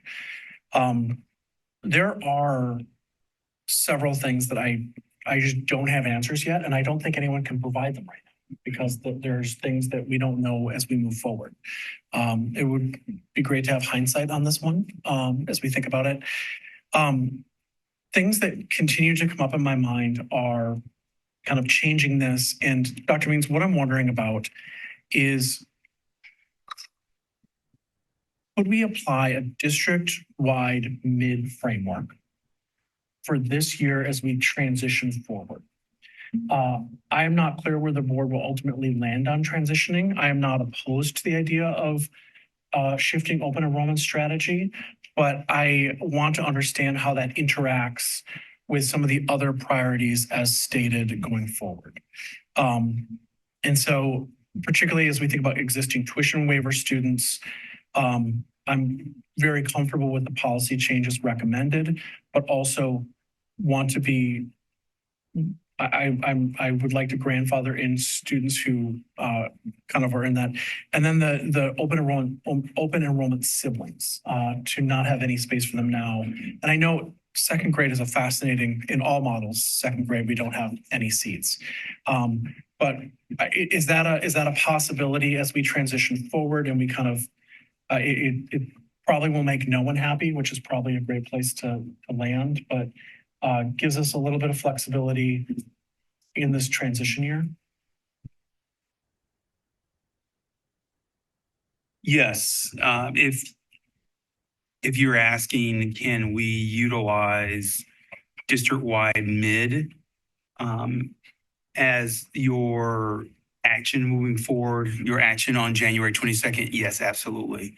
I think the one request we would make administratively would be, but we need to know what is the strategy moving forward. And I think we said it in some of our language prior. Can we make this work? Yes, we can make it work. But we have all inherited a process that needs to be reviewed. And I think if you're trying to minimize impact on the 41 young people who started the school year as residents and they have transitioned into tuition waiver, I think this past year we had 94 siblings of young people pursue a mission into the district. District-wide mid is a status quo. I like the language that you're using of transition, as long as you're now allowing administration to model out what does, I think Ms. Heimer-Rollin asked a really good question last week. So what does the boundary lines look like if you redraw it? What does, you've asked a question, Dr. Jessup Anger, of what does the drawdown look like? And I think on slide 24, Mr. Brightman has modeled out what that looks like. But in terms of what the actual sections and an actual building look like, we have those numbers. Ms. Zelazowski knows which, if you reduced open enrollment, we know where the sections will be reduced. We can model all of that out for you over the time period. And then the last thing I would say is I appreciate you setting the stage that from a statutory standpoint, we must, as a district, have our seats identified by the end of the month. We have to, and I'm going to turn, I want to tee that up for Mr. Opinion. I wanted to kind of go off of what you were saying there, and we also must have a policy that when an appeal comes through to the Department of Public Instruction can be defensible. And there were a couple pieces of the current policy that exists around dictating class sizes and calling out class sizes that aren't practiced in reality. That would have been in more of an arbitrary look as far as the DPI is concerned, and it referenced caseloads from DPI that don't exist for special education. So there are some pieces in there that needed to be updated just from a legal and defensibility standpoint. Yeah. And I know I've asked a few times for this drawdown implementation plan, and to understand what it is from the financials. I don't think in my time on the board, there's never been more community confusion. And it's because school finance is deeply perplexing. And it is what I would hope is that as a community, we all give each other a little bit of grace to understand kind of what issues are, to ask questions and to approach it with curiosity. There was some comments made earlier tonight about misinformation. It's being tossed out. Like when folks are saying there's misinformation, more often than not, I'm seeing them tackle misinformation or maybe not fully accurate stuff with more not fully accurate stuff. So I would ask everyone to kind of take a beat, be curious, and assume that you probably understand parts of it, but not all of it, because it is just really complicated stuff. So I just want to be clear.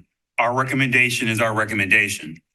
However, if there's a request of the board for a transition year, we can make the transition as long as I think what we're looking for is a definitive pathway.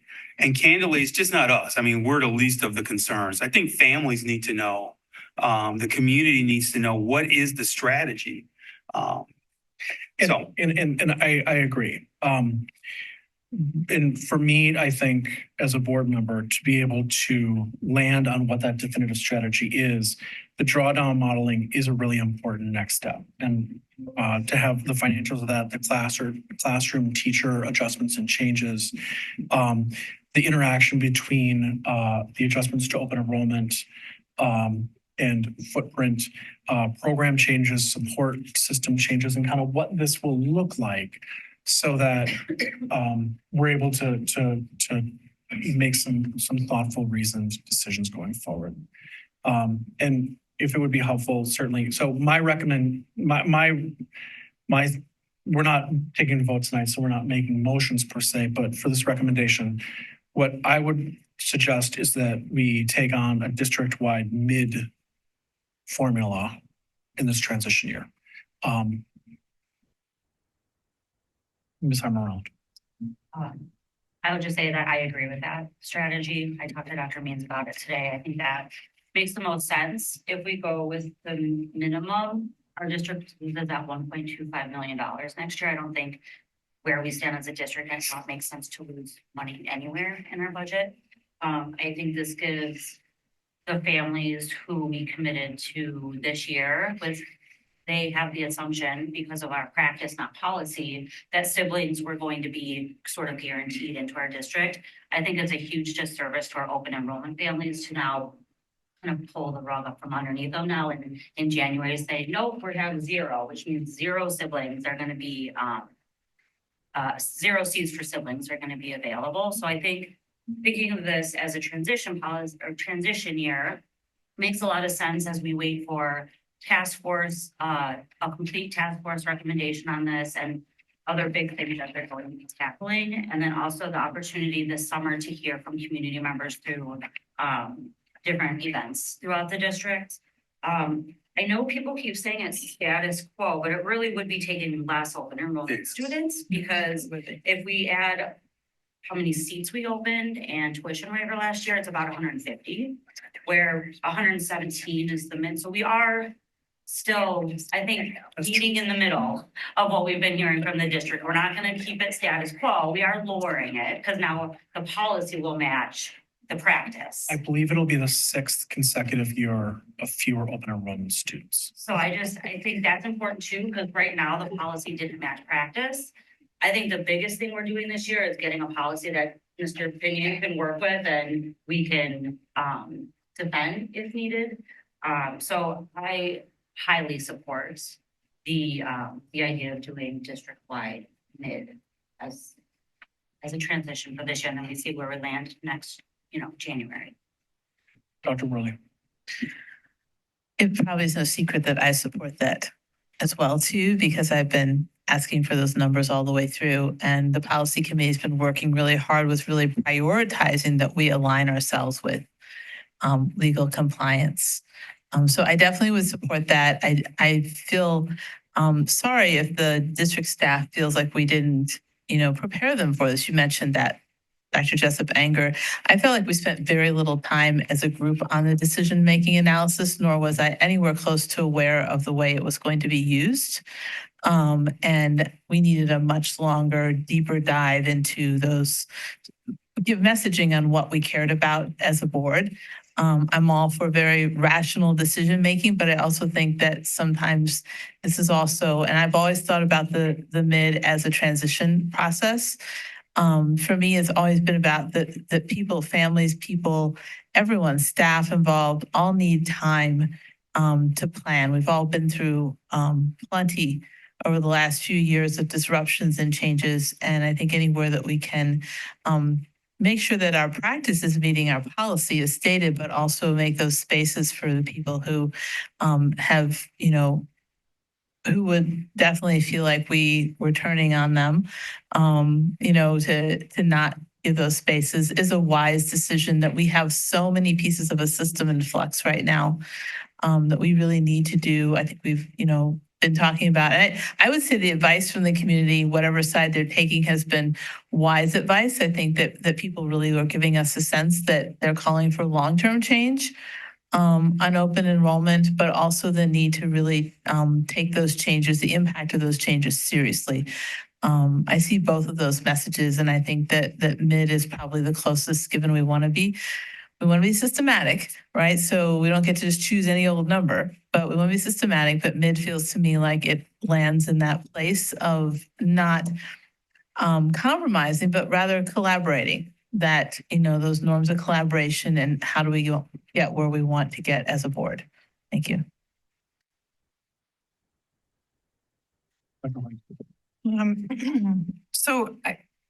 There have been a lot of misconceptions. As you mentioned, Dr. Jessipanger, we've received a lot of emails from the community over the last week or so, particularly today. And there was a statement that was repeated over and over again that I really feel compelled to address. And that statement is, open enrollment students are a drain on both financial and educational resources. So I want to be, I understand why there are misconceptions. And part of that is because there's been some shifting models, because we've learned more, we've figured out kind of how to have more nuance to the plan, and that has made for some shifting numbers. And that's been confusing to people. Here's what we know today. We net $1.25 million through the utilization of open enrollment annually. So that's not a drain, that's a net profit. We know, at least the way that our district has been set up historically, that open enrollment is a part of how we keep open our 9 elementary schools. And it's also part of how we offer lots of different programming at our secondary levels. You need a number of students to have a number of classes to offer a number of different options. We also know that unlike our surrounding communities, we've maintained our resident enrollment, which suggests that Wauwatosa schools remain incredibly attractive to families who are trying to relocate or are raising families here in our community. We also know that our Black students, including our Black open enrollment students, are disproportionately underachieving, which we can't assume is because they're open enrollment, because many of those students have been here for the duration of their education. We also know that open enrollment does increase diversity in our schools. You can decide if you think that degree of increase is important or not. But it is certainly why some community members cite why they chose Wauwatosa as opposed to another suburban community. And we know, there's no question that there's a plethora of research that supports the benefits of increased diversity. We have improved critical thinking, improved problem-solving skills. So there's lots of reasons why diversity is a beneficial thing. There's also a lot we don't know. We don't know the long-term implications of significantly reducing open enrollment on what schools we have open, what changes in our quality number of educators that we need, changes in resident enrollment. For example, if boundaries are shifted and schools are farther away, do we lose more students, more resident enrolled students to private schools? What's going to happen to those buildings if we decide not to keep certain buildings open? Are we going to sell them? Do we have to maintain them because we can't sell them? Do they become a neighborhood eyesore and reduce property values?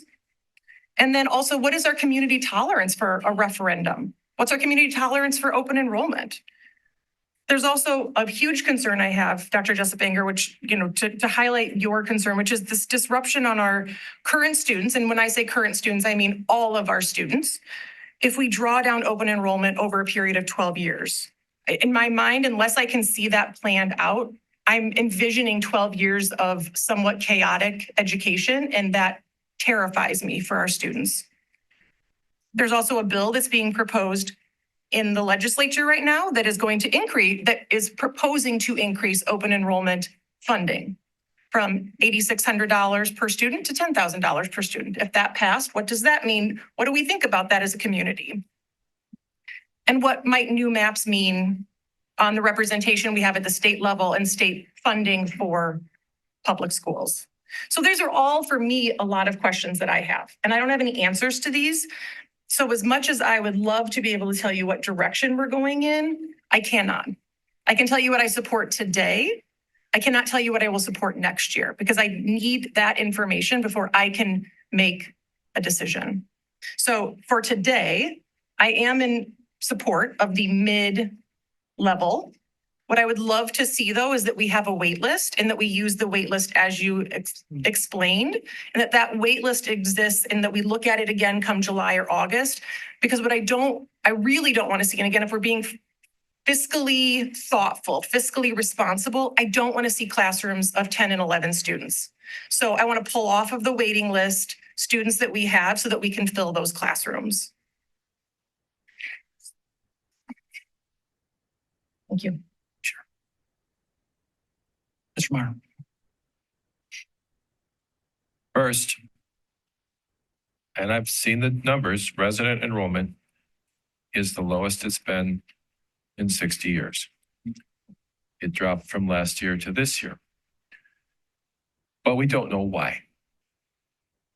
And we don't know whether it's going to keep dropping. Our enrollment for 20 years has been remarkably stable.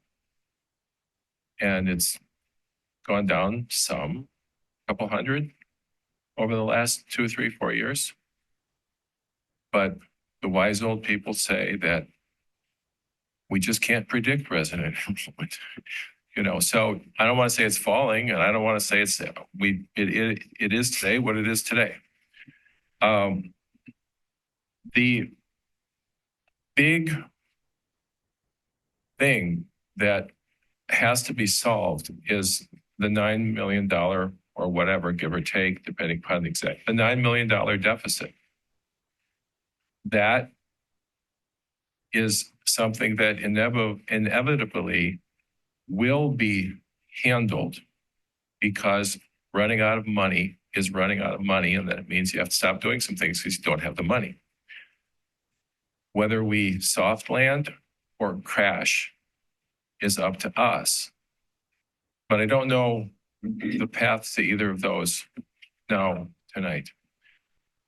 I see, in my opinion, that there's 3 outcomes.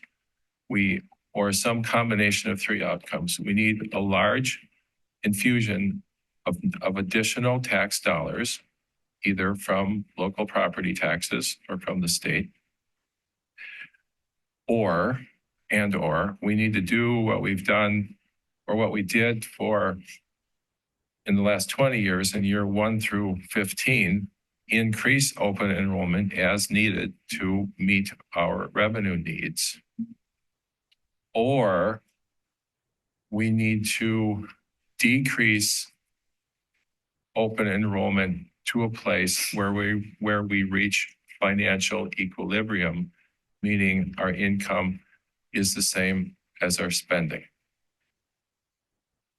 If you split the baby and don't increase open enrollment enough to meet current needs and reduce open enrollment some, you actually make the situation worse because you do lose the marginal revenue from the marginal decrease in open enrollment.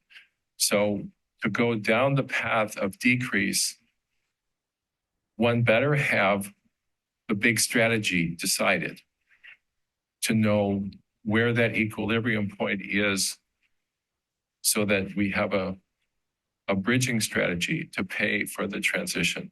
But I haven't heard a bridging strategy yet. So those are the considerations I'm putting into what my vote will be. Resident enrollment has been stable. It's unpredictable. The bottom hasn't fallen out. It's down, but I don't know why it's down. Ultimately, we will have to reach financial equilibrium or we need more tax dollars. Or the community needs to tell us, okay, to keep increasing open enrollment, to keep paying the bills.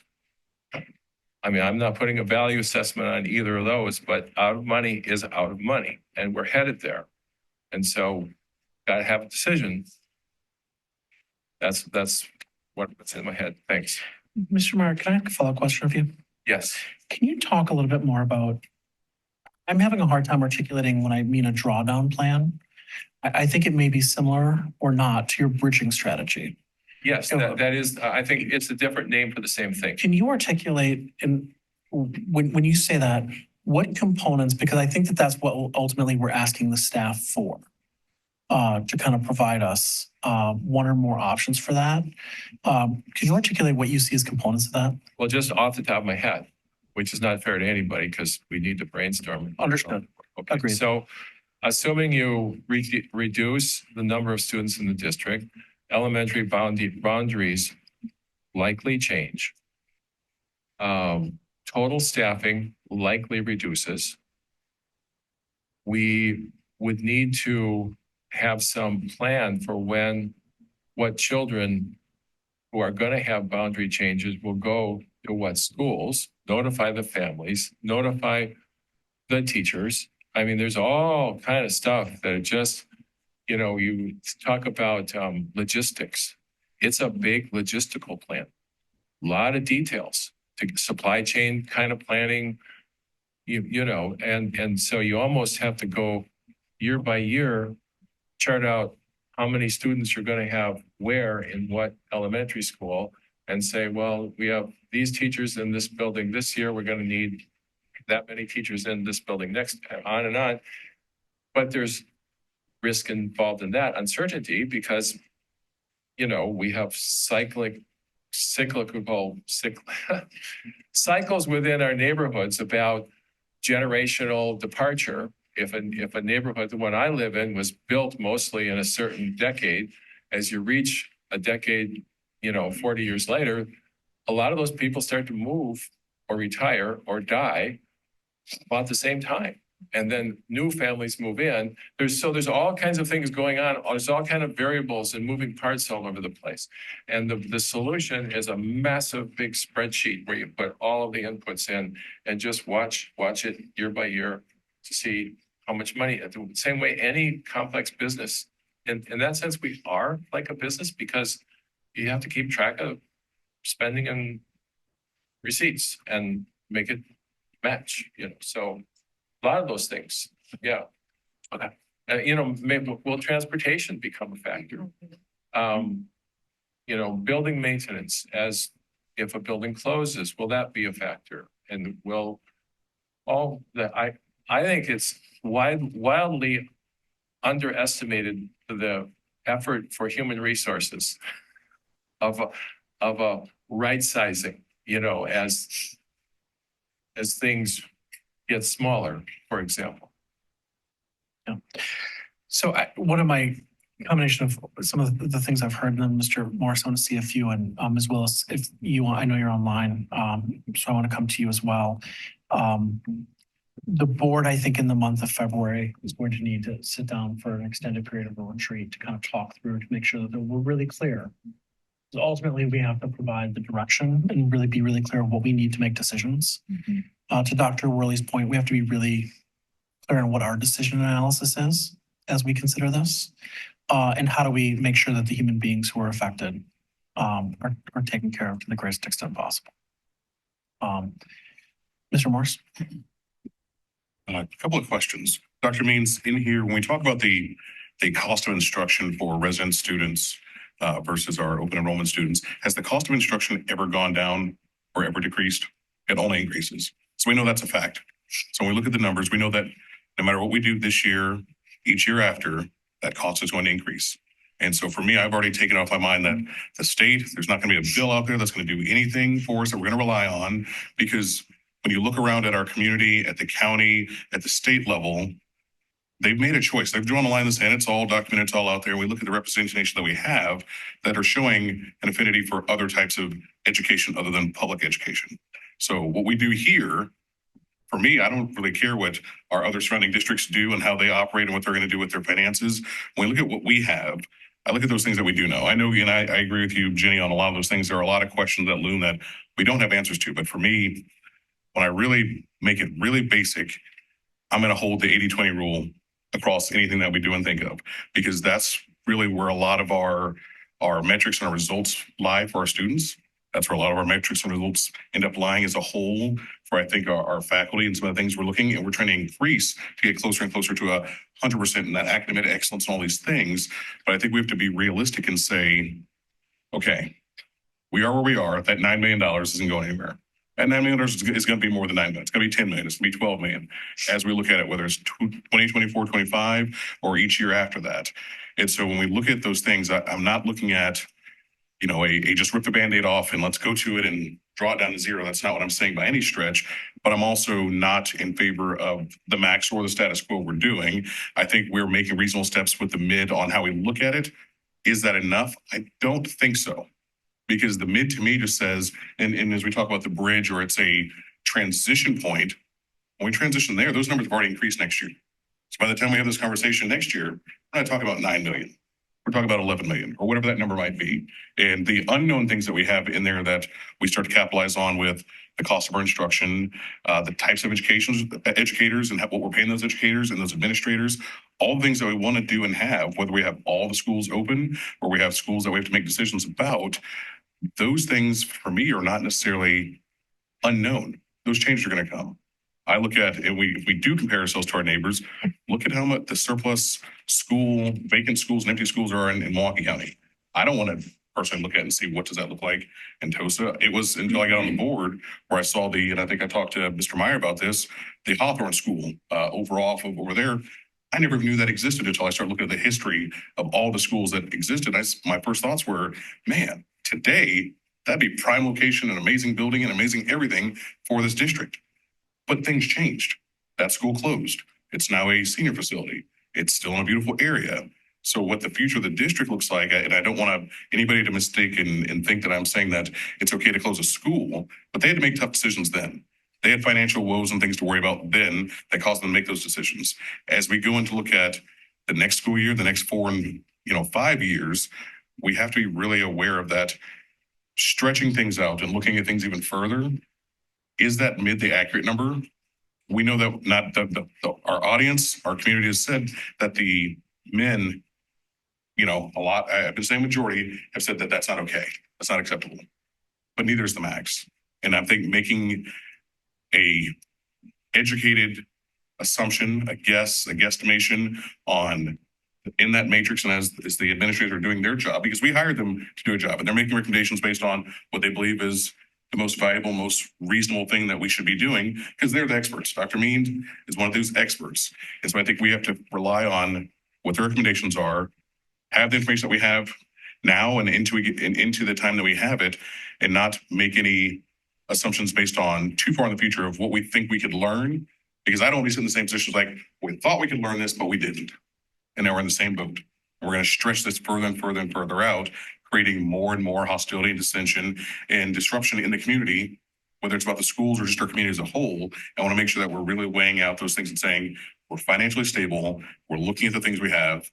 Are we going to have changes that come? Yes. Whether it's theory A or theory B, I think that sustainability, knowing that we're not here to be a business, although we have to think of it as a business, but what we're considering to be revenue positive or, in the green, we want to make sure that we're in the black, we want to make sure we're taking care of things properly. What does that look like? And we say that every financially sound school, are they all turning a profit, or are they, hey, we're kind of like a nonprofit. We're just right above that. And we're happy with that because we got all the things we can provide to the school that we want. And all of our, our students and our parents and our community members are all getting what their fair share and they're paid for and their taxes and all those things. Or is it we're striving to say, hey, we're going to be so revenue generating and have all these things that we're turning this incredible profit because we've got a great sound school. We're not a private school. We don't have endowments. We don't have some of those things, that ability. We have a great community. We have people that want to live here. We've got people that want to come to these schools. I made decisions myself. We could have moved to the district 5 years before we had kids, but we made decisions financially to say, you know what? We loved our Bayview house and our place there. And as we grew and developed forward, when we didn't have kids, we moved to the Heights. That was our space. And while we were there, when we had our first child and we had the second, we wanted to make sure we said, okay, what's the best possible school district in the decision that we have? We wanted Tosa more than anything else. We didn't want to move to Shorewood. We didn't move out to further west. We wanted Tosa because it gave us the happy medium of everything. And that gave us two options. buy a new house, move to the neighborhood? Do we rent? Do we come in? But we would find a way to get into the community so we could participate in the school district. And what that meant was we change our direction, our path personally to do those things in the years coming.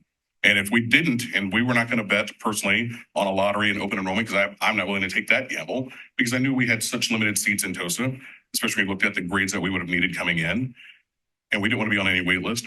Our options were limited. It was if we get in, we get into the schools. If we don't, well, 5 years ago, 6 years ago, TOSA Catholic was still there. It's not there anymore, but that was our backup.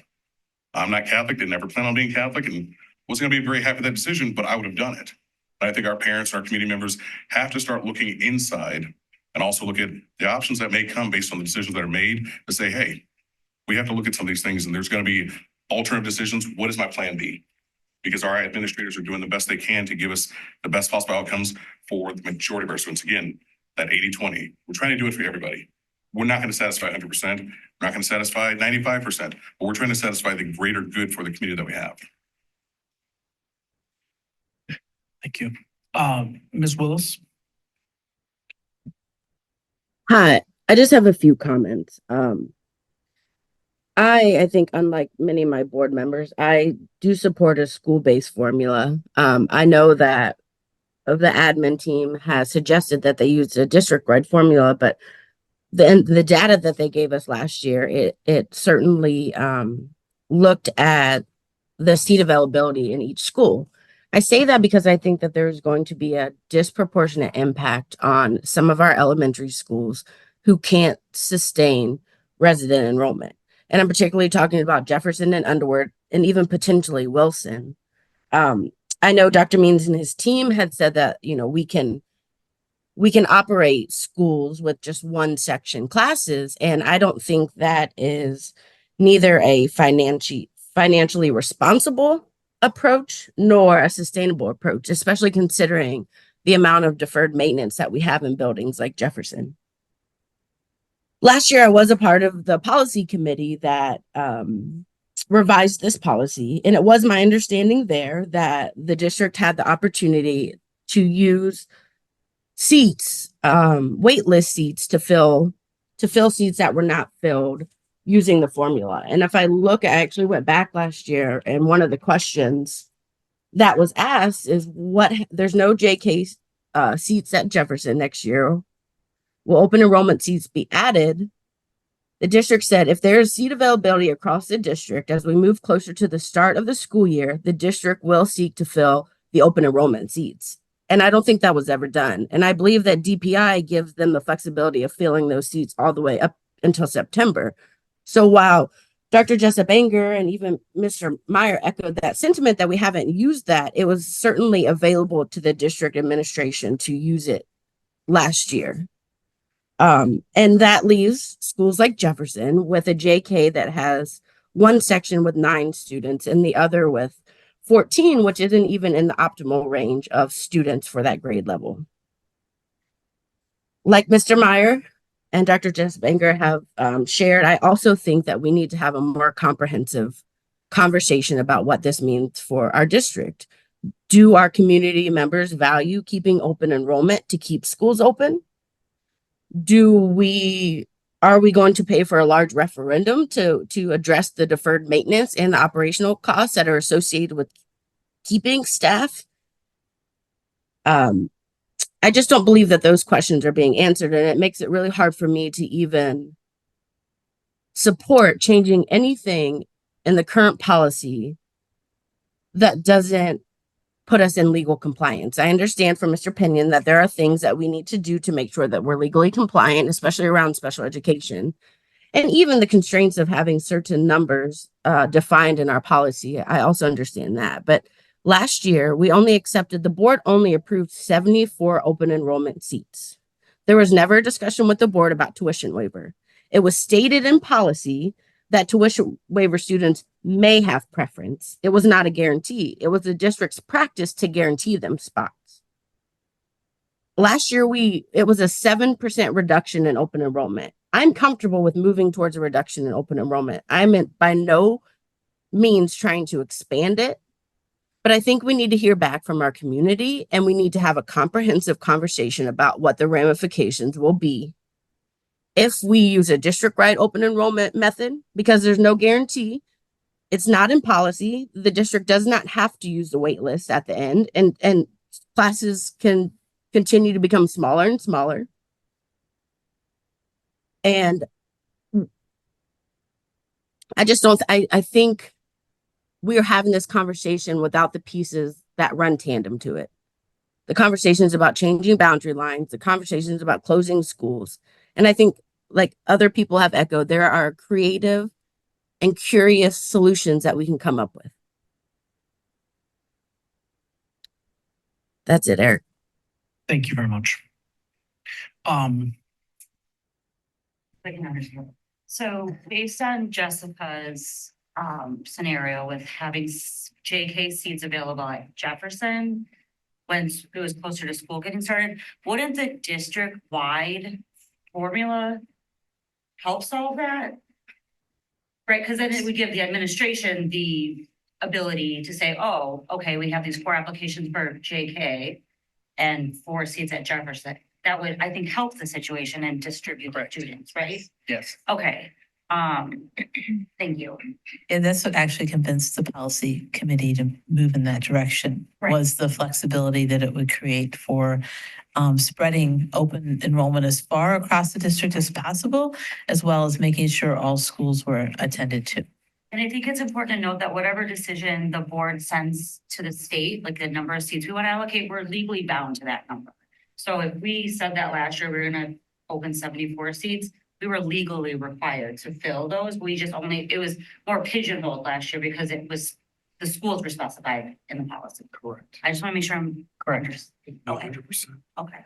And if I could just clarify, Liz, so last year the district admin team had that same flexibility, but they did not use that wait list to fill seats, leaving, and I only know Jefferson because that's where my kids attend, and I can ask the teachers how many students are in their class, but I fear that that left other schools in the district with low class sizes. I mean, 9 is incredibly low. I believe the optimal number is 15.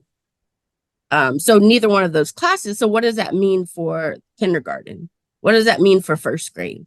But if we have it in policy that we allot seats, and it can be a very conservative number. It was during the 74. But if we have a number that we allot seats at certain schools, then I think it takes the direness away that these schools are facing low classroom sizes, which do not equate to sustainable buildings. I think just bringing it full circle, that's where I appreciate all your comments. As an administrative team, however you want to gather your perspective and gather your direction, at some point we need direction. At some point you have to, again, we all acknowledge administratively and as a board, we've inherited a current model to use open enrollment to keep schools full. That's theory A. The board, and however you want to gather data and however you want to gather input in terms of what model you want to continue to utilize, whichever direction you go, we're just respectfully asking, we need you to make a decision. We need you to say, so we've gathered information from the task force, from the community, and this is the pathway we want you to now model things. But it's difficult for us to try to model different options, and we really don't know where the governance board wants to move as it pertains to this strategy. If you want us to, and we can unpack why we believe utilizing a open enrollment to maintain schools staying open. I don't believe that we have to rely on open enrollment to keep schools open. That's what I've been saying. And I'll continue to say it. I think there are other ways you can keep all the schools, all the neighborhood schools open without reliance or dependence on open enrollment. But as a governing board, I look forward to you sharing with us how you're going to gather data and then eventually set a direction we can model. We have models. We can tell you how many staff we can reduce now in order to offset costs. We can share with you what boundary lines look like. We can tell you which schools would have to have the boundary lines. We can do all of those things. We just need to have direction in regards to which strategy you want to utilize. And so I'll go back to my statement and conclude there. If you're utilizing the 2024-2025 school year as a transition year, so then when we come back in January of 2025, we're not creating, I think, Mr. Morris, you made the statement, so we're not creating the angst in the community. I think that however direction you go, what I would just plead with you, I don't think it is healthy for the community to go through this again next year. I think in the next few months, we have to be deliberate and say, this is our strategy. So we look forward to gathering that direction, and we have models for you. We know what direction we need to go. If you're asking us, can we modify, because you have our recommendation of district-wide minimum. If you're asking us, can we administratively pivot and use the district-wide mid? I would say yes, with the caveat of, but please make this a transition year so then we know where we're moving forward in the future. I am requesting that we move forward with the district-wide mid recommendation. I don't know if it's not per se your recommendation, but that we move forward with that modeled out, and that be presented to the board, recognizing the board may make a motion to change that next week, 2 weeks. But that be what is on our agenda. So informally, we have received it. You have the slide deck that shows you how many seats would be made available. I want to thank Dr. Worley. She asked some really good data questions in regards to, okay, if there's 41 tuition waiver students, how many are elementary age students? How many are middle school students? How many are, I think there was a total of 9 of those students of the 41 will be seniors next year. But what we know is we can identify what grade levels are the tuition waiver requests. We can tell you how many of the non-resident siblings we can accommodate those requests. We can do that with your request for the district-wide mid. I think that also meets your threshold or your criteria of minimizing disruption for families. Mr. Meyer. So 19 years ago, we had a big election that decided a bunch of stuff, and we had to deal with a deficit. Dr. Means, you were here. I forget exactly the size of the deficit, but it was over 1 million, I think, kind of low 1 million. It wasn't, okay.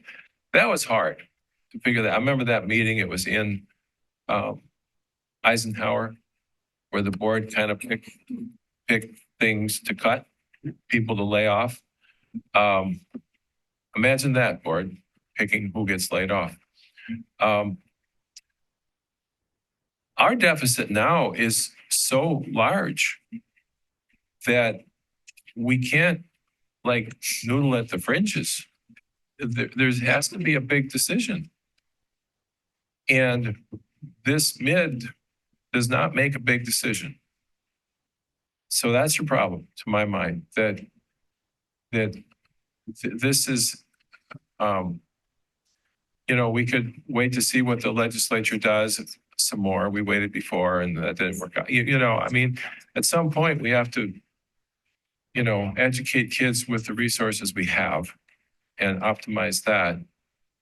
And I would proceed at a faster pace towards whatever that is. I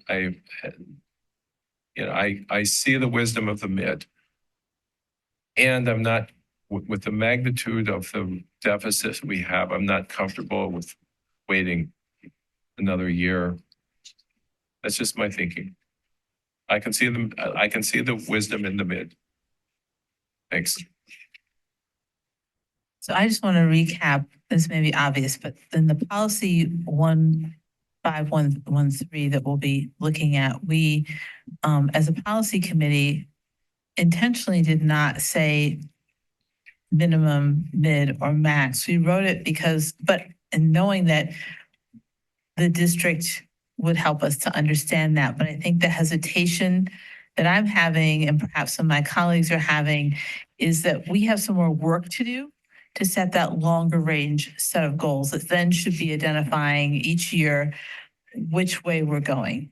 And between the financial constraints that this would add to go to zero and the impact it would have on families, for me, it just feels like we have to make this decision now legally. We have to help people to plan, but we haven't done the pre-work. So if we're going to go the route of the mid, we still can't let go of that pre-work. We need to start right away to that thinking of what next year looks like so that our administrative team has that planning time to give us, and we have that thinking time, because we are changing. We're going from having a policy telling us how we're going to do it to changing to a space where the policy outlines the parameters of the decisions to be made, but it doesn't say it will be this kind of decision.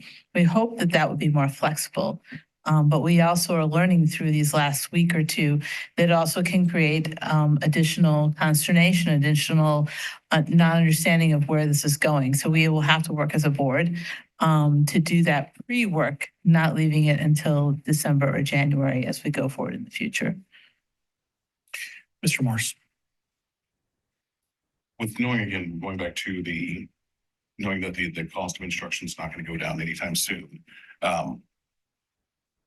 Going back to looking at the min, between the mid and the min, the certainty that we have that we're going to see, if all things stay the same, but we know those numbers are not going to stay the same, does that really get us closer to Mr. Meyer's point there of closing that gap, phasing that out to the min? Make sense? Or are we going to see a level of a deficit that's always going to hover and linger there? Are we shrinking that 9 to, if we were 19 years ago at somewhere between 1 and 3 million shortfall, and now we've gone 19 years forward, we're at 9 million. Is that number only going to be steadily increasing regardless of what we're doing? Yes, sir. I think that's what I mean by there's a growing dependence. So when Mr. Meyer and I were part of the decision-making process to utilize open enrollment to maintain a school staying open 19 years ago, I think when you go to Mr. Brightman's modeling, he has a point where he says, well, we use the terminology of fixed costs and variable costs. And you always want to take open enrollment students within your fixed costs, whatever you were going to already spend. We've shifted, and now we're using a lot of variable costs. And I think we've talked about that, those concepts. And so now we are inherently discussing open enrollment within the same breadth of, and it may mean we have to look at how many schools we have. As a school district, when your financial model is so tightly tied to a program like open enrollment, just to determine how many schools you're going to have open, that in itself demonstrates that it would be prudent for us just to review the financial pathway we're taking. Now, there may be some who will say we're okay with that strategy. And if so, then just tell us. But what we're sharing is that the typical school finance model is one in which you don't utilize 87% of your variable costs to accommodate the staffing for the open enrollment students.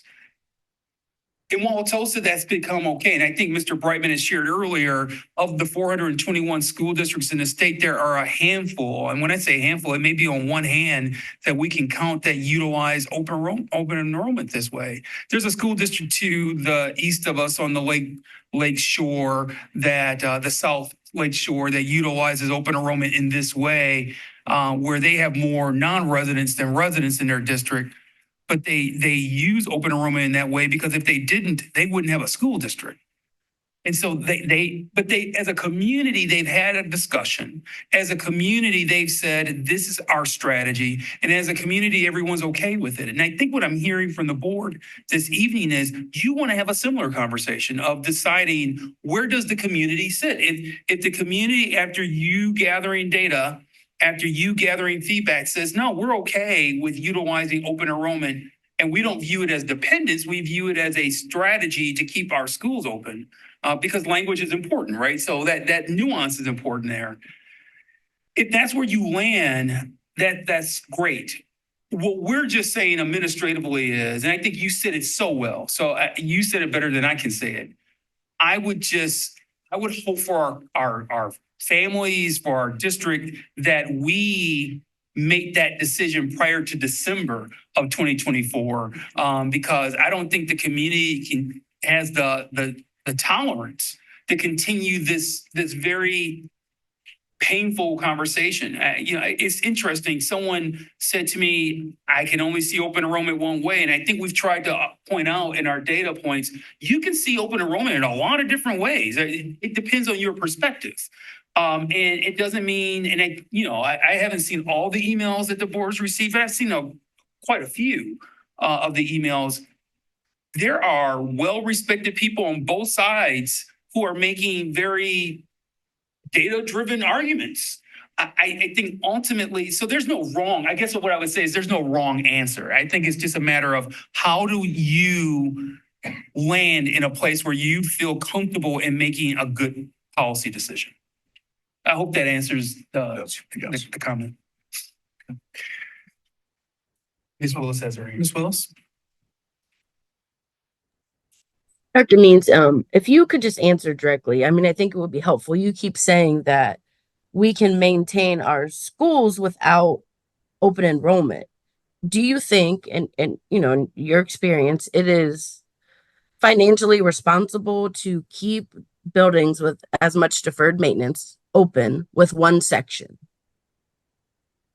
Yes, if that's the community's value. If the community's value is to keep all neighborhood schools open, then yes, that is a reasonable decision to make. Again, you think it's a financially responsible decision to make?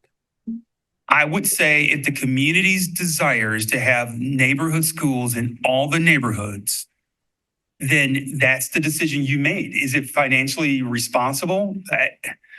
That is ultimately for the community to decide. But if the community's value is to keep all the schools open, you can do it. That's achievable. I think I can shed some light on that question a little bit. The question that we've had all these years, if you close an elementary building in order to quote unquote right size, will that trigger an exodus of residents from the neighborhood? And if that exodus is something that would happen, is it better to keep the building open with one section or risk that exodus? Do you actually, because if that exodus happens, your end state is worse than what you thought it was going to be. I think the other thing that I would just say, for my experience and knowledge of school site planning. So let's go back to Mr. Morris's statement. I think the schools in Wauwatosa are nestled in the neighborhoods. And I use the word nestled on purpose. So they're nestled within the neighborhoods. When you look at other school districts in the state of Wisconsin, they're not nestled in neighborhoods. They're on large parcels of land where if you decided to close the school, then there's a valuable real estate value associated with it. I'm not confident that if there was a closure of a elementary school that's nestled in our neighborhoods, and candidly, I think we have a case study with Milwaukee. I think when you look at how our schools, even the age of some of our schools, are very similar to Milwaukee Public Schools. Some of those schools are nestled in neighborhoods, and they've had to create different ways of using. I'll go to my old neighborhood of the Sherman Park area. When they closed, I'm going to date myself here. When they closed the old Jackie Robinson Middle School on Fond du Lac, it was nestled in a community. They had to make that school apartments. And so what I'm sharing with you to answer the question, Ms. Willis, really good question. I do believe if the prevailing message I have received 19 years ago and now is that Wauwatosa, the uniqueness of Wauwatosa is that we have neighborhood elementary schools. Okay. If that's the prevailing thought, then maintaining those schools is a priority. That means it is a community investment to ensure that all the schools are safe and that they are modern learning environments. And so having that, I would rather have that, but see, I think having that discussion to me feels more big picture than discussing open enrollment. Right? So the real discussion then is, so what do we value? Do we value keeping all of our schools open? And if as the governance team, you said, yes, we want to keep all of our schools open, then the next step is to say, so how do you do it? Do you use open enrollment as the main strategy? Do you use an increase in taxation? Do you have a smaller school footprint for some schools? Do you redraw boundary lines? But all of that starts with, where do you plant your flag? Where do you philosophically want to be? And so that's why we're really, again, I'll conclude by saying, if this is a transition year, makes all the sense in the world, but then we need to, I think it's just not us.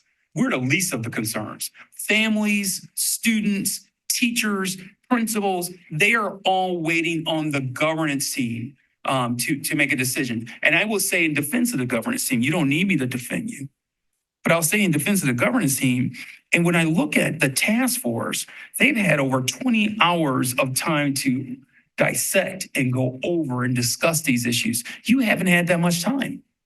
You've had to have these conversations in the midst of agendas with other items on it. So I think, Dr. Jessup Enger, I don't want to lose that concept that you floated out of having some type of retreat time where you can meet with our full administrative team, you can ask questions, and we can get to a closer place where you can have more of a discussion, I think would be valuable. Can I ask a question, doctors? Yes, Dr. Mike. As we think about the idea of maybe a retreat, I would ask if we could, whatever this community survey is going to be that's going to go out, one, can we take a look at what questions we're thinking we want to ask on that community survey?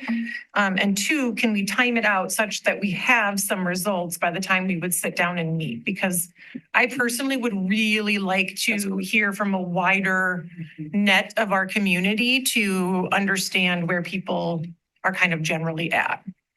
And it may be board retreat, do some work, develop questions for community survey, come back, get additional. Yeah. Dr. Means, something that was an interesting reframing for me. When we're talking district footprint, I have been thinking about district footprint as school. You were talking about district footprint as school layered on top of classrooms in that school. And then there's an interesting component of, if we believe that divesting from a school from a neighborhood that's nestled is of such detriment to the neighborhood or the community, what are creative utilizations of those spaces? I believe on the sheet I have sketched out such a creative idea that would reimagine half of our schools. I will not share it. But it is what I think. It is not the plan, but there's lots of ways to think about this. But I think if the challenging thing is, when you plant the flag in, we are not going to close any of our neighborhood schools, which I have heard resoundingly from the community, 5-1, that they do not want to close any neighborhood schools. When I've heard of rollback open enrollment, it has been rare that the person has said, and I'm willing to pay more in taxes for a period of time to make the financials work. And so I'm trying to kind of like, in my own mind, and that's where I think kind of like, I'm going to be guided a lot. I need to find creative solutions as a board member, but my thinking about the end point is going to be guided by necessity because the the community will ultimately determine the referendum number. Yeah. Yeah. I'm gonna be like cold and cynical here, okay? So no, a please Gen don't X be thing, offended, but let's just put it out there.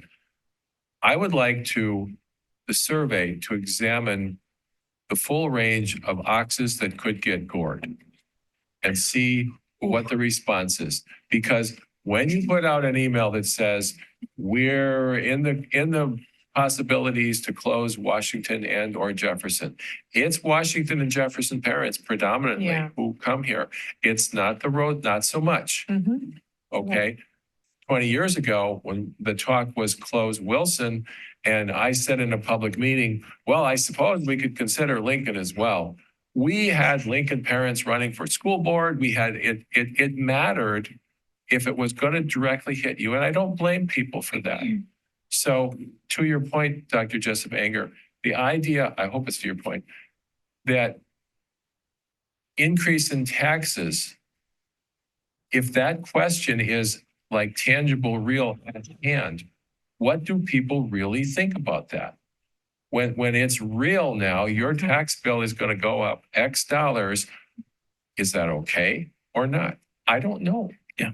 You know, I just don't know. And my double secret plan here Okay. includes schools all over the district.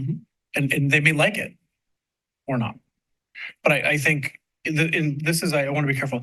This isn't, I don't want to cause fear, but I also want to infuse reality and creativity of what are our creative solutions. And I'm hoping this is my call of the 2075 task force to come together to think creatively and to provide some creative solutions. I'm not looking for them to solve this problem. And I think I've been maybe waiting a little bit too much for them. And I think I'm ready to just go. But I'm hoping that they infuse some thoughtful analysis and discussion and so on. But I think there's some creative, interesting solutions that are available to us. But part of this will be necessitated by giving you really firm direction of where we want to go, modeling it so it's sustainable. So our team is in a position where we can set you up to be successful. Mr. Morse. I'm not going to be evil, as Mike said there, but I will say your list of creative solutions, I can't see them, but I've had more than a dozen conversations with particular families, young families in the Washington community. And one of the things that they brought up when you talk about creativity, I immediately go to the laws of unintended consequences. And one of the ones that struck me that I've held on to, and it's not anything that's out there, so it's not real, so don't everybody put this out there, but the conversation is out there with support from parts of the community and support from prominent people in the community of, if you close Washington, you're going to hurt our feelings a lot. What we're going to do is we're going to go back and we're going to say, what happens if we go and now buy that property and we create our own school that's not a public school and that creates another alternative here? Does that now hurt the district because it's pulling from the community there and our overall enrollment numbers again in a different way that we didn't see coming?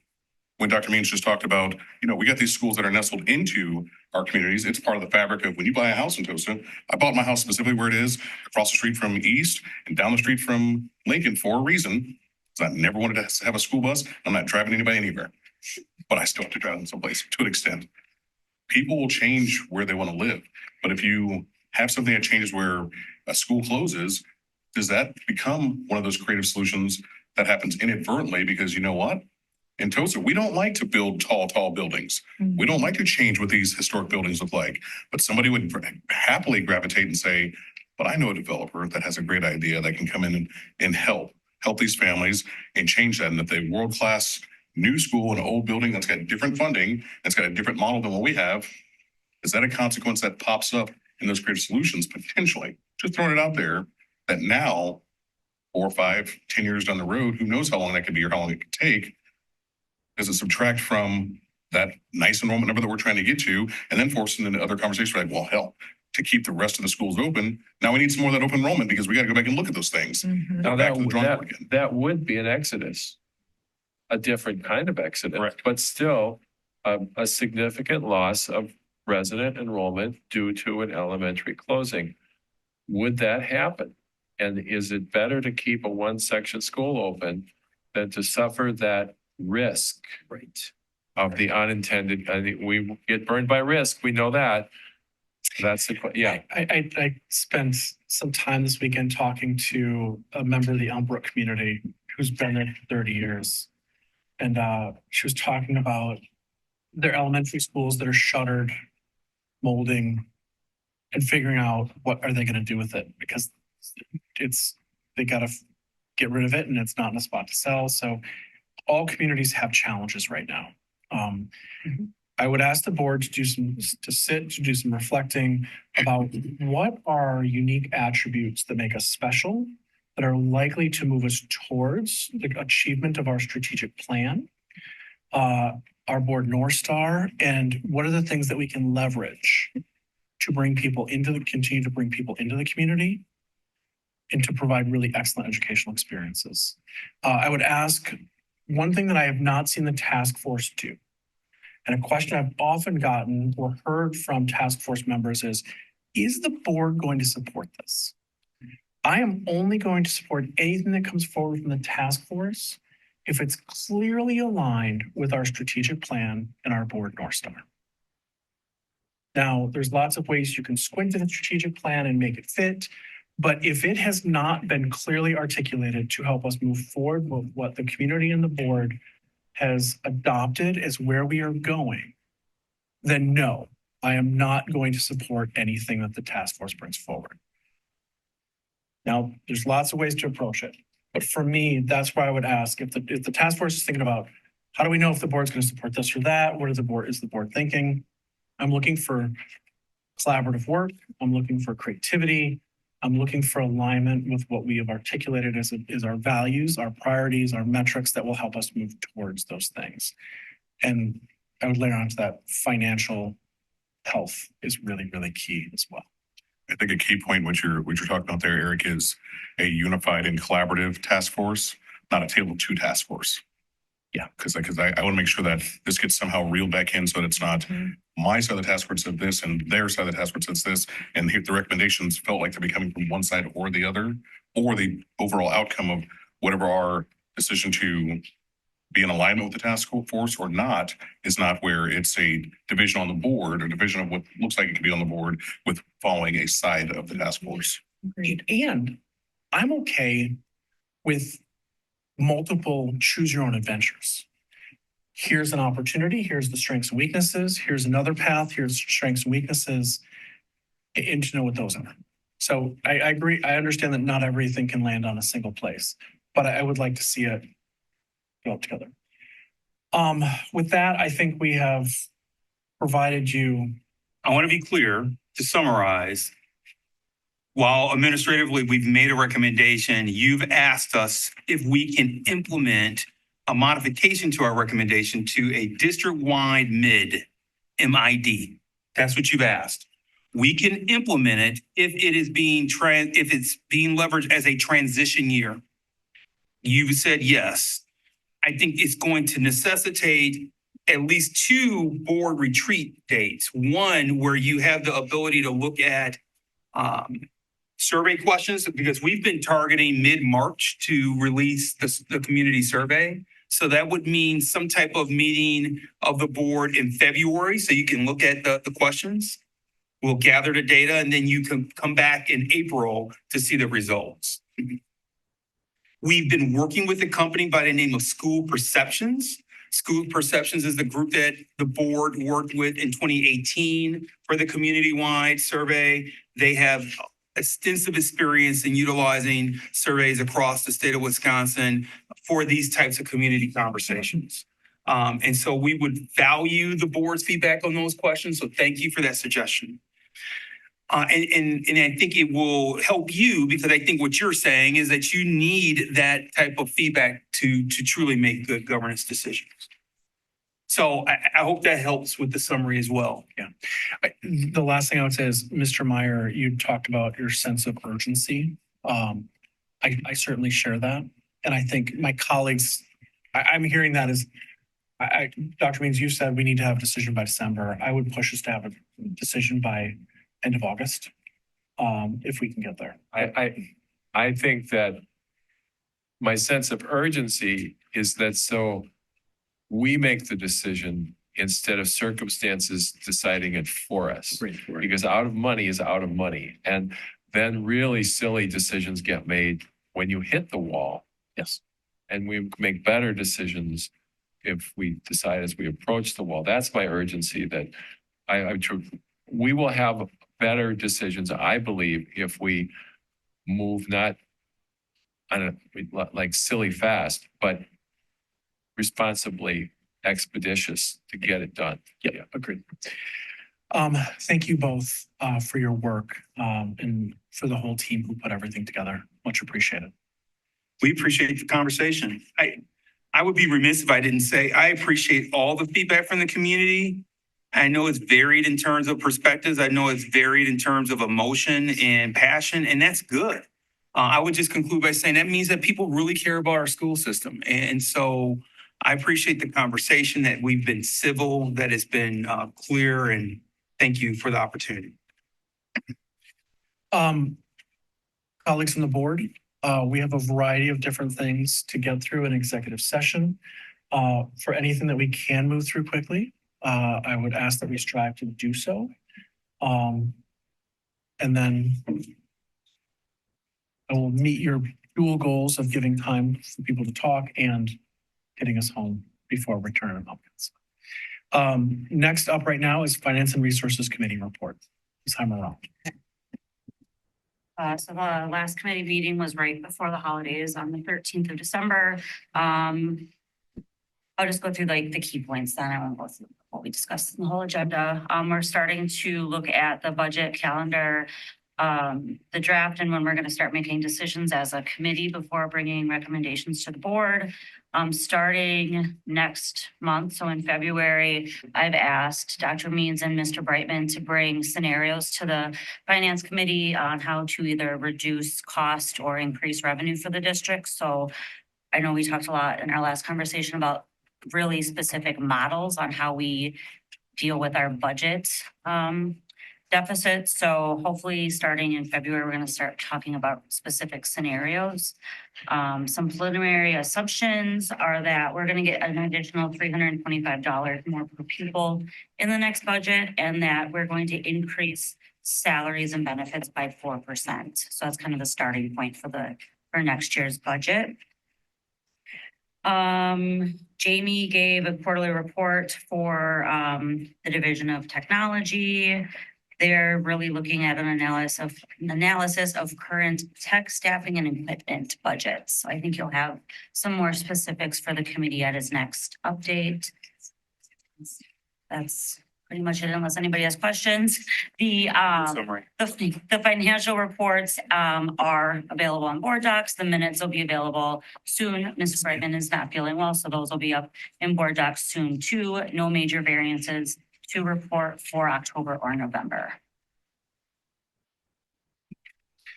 Ms. Heimer-Roth, I would like to find a way where we can balance the work of the committee and the scenario discussions coming primarily to the full board. Because I think I would like the board's going to need time to digest, figure out, and think through. I don't want you to have to do work that has to then get redone here. So I don't have an answer right now, but I thank you for being thoughtful and thinking forward to that. And I wonder if that might be a conversation that you and Dr. Worley co-lead in this space as opposed to at the committee. I'm open to whatever works for the whole board. Maybe big picture stuff first, starting in the budget or the finance committee, talking about like what percentage do we want to cut, and then bring in the specific scenarios to the board. Or however it makes sense. Just as long as we're starting now to start thinking about those, so we're not stuck in May when we're doing the budget conference and all of a sudden we're making these major changes in 1 month or decisions in 1 month. Agreed. Thank you. Thank you very much for that tight report. Any questions or comments from the board? Let's move on to board governance, legislative advocacy committee updates. I believe Dr. Hoyt, you have this one. So I just passed out to everybody, and if you're in the room, you can see our calendar. This is kind of where we've pivoted our efforts. As you know, historically, the Legislative Advocacy Committee has really focused on advocacy at the state level, given kind of the state of our current state government. We didn't feel like that was the best use of our time. We're going to continue to watch for relevant bills, and if there are places where we can make positions, statements, we will certainly do that. But in the meantime, we're sort of shifting to this idea of how do we engage our community in advocacy efforts. So this is our attempt to do that. When you see this calendar, you can see that we included also our board engagement listening sessions on here as well. But just to draw people's attention to what's coming up next. So January 17th, we are hosting the Wisconsin Public Education Network. And they're going to be at Underwood on the 17th at 6. And they're going to be talking about how communities can come together in the face of financial crisis. And then we'll have one a month through April. So February is the Southeastern Wisconsin School Alliance. They're going to be giving a presentation on school finance. In March, we'll have the Department of Public Instruction. And in April, we'll be sitting down with our state legislators to ask questions about state funding. So that's just an overview of kind of what we've got going on. But again, I'm really hopeful that we can get our community involved in showing up to these. Can you, Dr. Means, can you speak to where, if the community is looking for this in this calendar and they're not in the room, where's the best place for them to find that? It is on the district website. I believe I don't know what page is under, but I know that we have placed it on the district website. Okay, so look there. And please come next week. Our goal is to try to get 100 people at the event on January 17th. So the more people we can get there, the better. I want to thank our PTA council. They've really been publicizing this on social media. So we're looking forward to the opportunity. I got a postcard with these dates on it yesterday, so. Oh my goodness. So, Wow. That's kudos to Miss Ellis. She's working hard on these things. and reaches community members who don't necessarily check our website or get our emails. Absolutely. Thank you, Dr. Huygen. Next up, I've been told that it's under events. You go to menu, in events, you'll see the calendar. Perfect. Dr. Hoyt. Thank you. Next item is action to approve the designation of Dr. Joseph Anger to serve as the district's delegate to the Wisconsin State Education Convention. It is recommended that the school board approve the designation of Dr. Joseph Banger to serve as the district's delegate to the Wisconsin State Education Convention, and I so move. May I have a second? Second. Thank you. Any board conversation on this item? Thank you for volunteering to do it. Yes. Where's the convention at? At the Baird Center, downtown Milwaukee. I will look forward to it. I've been to the conference many times. I felt like it was kind of my turn to take the stuff. Please call the roll. Mr. Morris, Yes. Dr. Hoyt, Yes. Ms. Willis, Yes. Dr. Worley, Yes. Ms. Hammer Rolland, Yes. Mr. Meyer, Yes. Dr. Jessup Banger. Yes. And I am approved as delegate. Dr. Means, I believe you have the packet of information and we'll be getting feedback from the staff on recommendations of strengths and weaknesses of each of the proposals. Yes. Great. And a question there with that one. Is there a student representative at the convention? There are no students that are planning to attend. And honestly, next week's finals week. So it Always falls, seems like it falls on finals week. it always seems to fall on finals week. So I remember a couple of years ago, we talked about a student and it was just but then Wednesday, Thursday, Friday is 3 of the 4 days for final exams. Next up is a couple first readings of policies. Dr. Wood. So, Dr. Joseph Anger, the first one, 8451, I would like to turn it just into a comment update rather than a policy reading, if that's acceptable. The policy committee met today, and it was not on our agenda, but we have since recently had some additional feedback through Dr. Pinion's office that very appropriately the nurses in the district would like to craft some additional wording around how we're making choices. If you have had a chance to read it, you know that one of the pivotal questions around head lice is what do you do with a student who has it in? And the nurses have really advised they'd like us to follow the American Pediatric Association, right? Yeah, the American Pediatric Association has quite different recommendations for our nursing team, so they feel quite passionate and would just appreciate a little bit more time to be able to recommend what current practices and what the APA recommends, so we can align there. So it's coming back to the policy committee. It'd be more efficient for us to hear from the nurses first rather than from here first, if that's all right with everyone to just move on for tonight. So we can go to the second reading or action to approve policy 8310. If you would like to do that. Please do. Jenny, can you read this one, please? Oh, did you all just see our, it's come. The official word has come. Sorry. Via text. Okay. So I'm sorry, Dr. what am I Means, doing? this whole time I've been asking him what's going to happen, and he just slides out. Yeah, You have your secret thing. He had it. I feel like this is more exciting. and we could have had it like sung by the Frozen cast. I know. Wouldn't that have That been was so fun? cool. Okay. Is that declaring snow day? It is, yeah. Yes, he wouldn't give it to you. All of us who are hoping to have our children cared for. Go, yes. All of us hoping to have our children cared for tomorrow must now radically change our plans. You sound like you were happy to have them over, so. I want to derail us because we've got to. Anyway, back to Custodians are a lot 8310. easier with older children than with younger. Nice timing to leave the room. I got the Did you know the text was coming right then? I did. Oh. I did actually. 8:30. Dr. Hoyga? Okay. It is recommended that the school board approve the revisions to policy 8310, public records, and I so move. May I have a second? Second, Thank you. Ms. Any changes? or Really updates, quick. or- Yeah, so we were left the last board meeting when we talked about this, which seems eons ago, but with the specific question about the charging of costs for the copies, that was the main thing that was raised up to us. And so we did a little bit of looking into that, and really the key point here is that we're very close to the district to having everything electronified. And so the staff time and the cost, I mean, there's state rules about what you can charge, but it would be so minimal of a fee that the recommendation of the district administration, correct me if I'm wrong, Dr. Means, is that we not charge for that.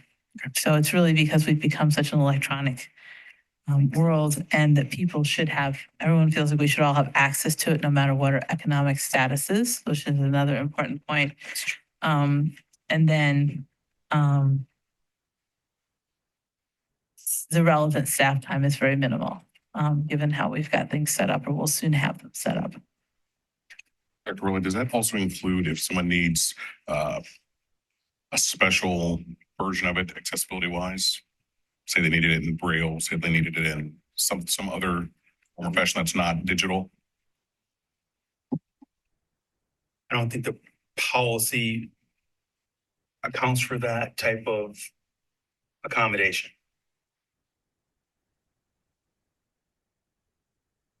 that doesn't mean we couldn't accommodate it, just means we wouldn't charge. for it, I am or- fearful of Okay. us charging Yeah, for someone who agreed. needs that type of accommodation and then for Yeah. able-bodied people not to do it. So I think we have enough funds that if someone decided that they needed it in larger text print or in Braille or something else, that we would accommodate them. I think we would actually be setting ourselves up for a discrimination suit, actually. And larger text would be straightforward in That would be that, and so would an audio version. That's- So it's really only the braille. that would- Yeah. So thank you for asking that, but That's a I good don't question. anticipate that. Just a reminder to all those things that are crossed out at the bottom, I mentioned this the last time. They're all covered in the paragraph below, all the crossing out. Seeing no other questions, Ms. Summers, please call the roll. Mr. Morris, Yes. Dr. Hoyt. Yes. Ms. Willis, Yes, sorry, I couldn't get to my mute. Dr. Worley, Yes. Ms. Hammer Rowland, Yes. Mr. Meyer, Yes. Dr. Jessup Banger. Yes. And that policy passes. We also have second reading and or action to approve policy 8320 personnel records. Do you want me to read this one? Yes, please. It is recommended that the school board approve the revisions to policy 8320 personnel records, and I so move. May I have a second? Second. Thank you, Mr. Morris. Any summary of this item? I believe the same question was similar. We held this one back because of the copy question, so hopefully the last discussion covered this. Please call the roll. Mr. Morris, Yes. Dr. Hoyt. Yes. Ms. Willis, Yes. Dr. Worley, Yes. Ms. Hammer Rowland, Yes. Mr. Meyer, Yes. Dr. Jessup Banger. Yes. Policy 8320 personnel records passes. Second reading and or action to approve policy 8395 student mental health services. Ms. Heimer-Round. Or Dr. Hoyt. But before we do that, could I just can I make a comment first?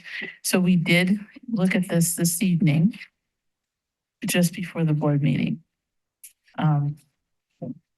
Yep, I could talk about how it's evolved since the last time you read it, as well as we added some feedback around virtual services. So I guess, yeah, Called that's out. the question is, do you want to do the second reading tonight, given that you haven't seen? I think I would like to hold off and. Right, that's why I'm asking Yeah, that. let's, okay, Because let's, we thought we were bringing it, I think we talked tonight, once we knew we had some changes of putting it on the January 16th special. We'll see. Committee, policy board meeting. I would look at my colleagues, is it the best to move this to our next regular board meeting agenda? I said the special. Do you want to, are we going to, Could I have a motion to move this item to our next regularly scheduled board meeting agenda? are we Or not or planning to special discuss it meeting, our then, or next- we're going to do, or this is our first reading today and then? This is supposed to be our second reading, and since we've made changes just a few hours ago, you haven't had those. Oh. So that's why I'm asking that we set it, not that we set it aside. So I will move this agenda item to our special January 16th board meeting. May I have a second? Please call the roll. Mr. Morris, Yes. Dr. Hoyt. Yes. Ms. Willis, Yes. Dr. Worley, Yes. Ms. Hammer Rowland, Yes. Mr. Meyer, Yes. Dr. Jessup Banger. Yes, and that will be moved to our January 16th meeting. Mr. Morris, could I ask for you to read our number 8, adjourn into closed executive closed session? Yes, it is recommended that the school board adjourn into closed session pursuant to Wisconsin statute 19.85, parens 1, parens G, conferring with legal counsel for the governmental body who is rendering oral or written advice concerning strategy to be adopted by the body with respect to litigation in which it is or likely to become involved. And Wisconsin statute 19.85, parens 1, parens E, deliberating or negotiating the purchasing of public properties, the investing of public funds, or conducting other specified public business whenever competitive or bargaining reasons require a closed session, specifically to consider strategy related to a lawsuit against the district brought by a school board member, including possible settlement, and I so move. May I have a second? Second. Thank you. It is 8:43 PM. Ms. Summers, please call the roll. Mr. Morris, Dr. Hoyt. Yes. Ms. Willis, Yes. Dr. Worley, Yes. Ms. Hammer Rowland, Yes. Mr. Meyer, No. Dr. Jessup Banger. Yes. Let's take 5 minutes, and then we will return in closed session. I know.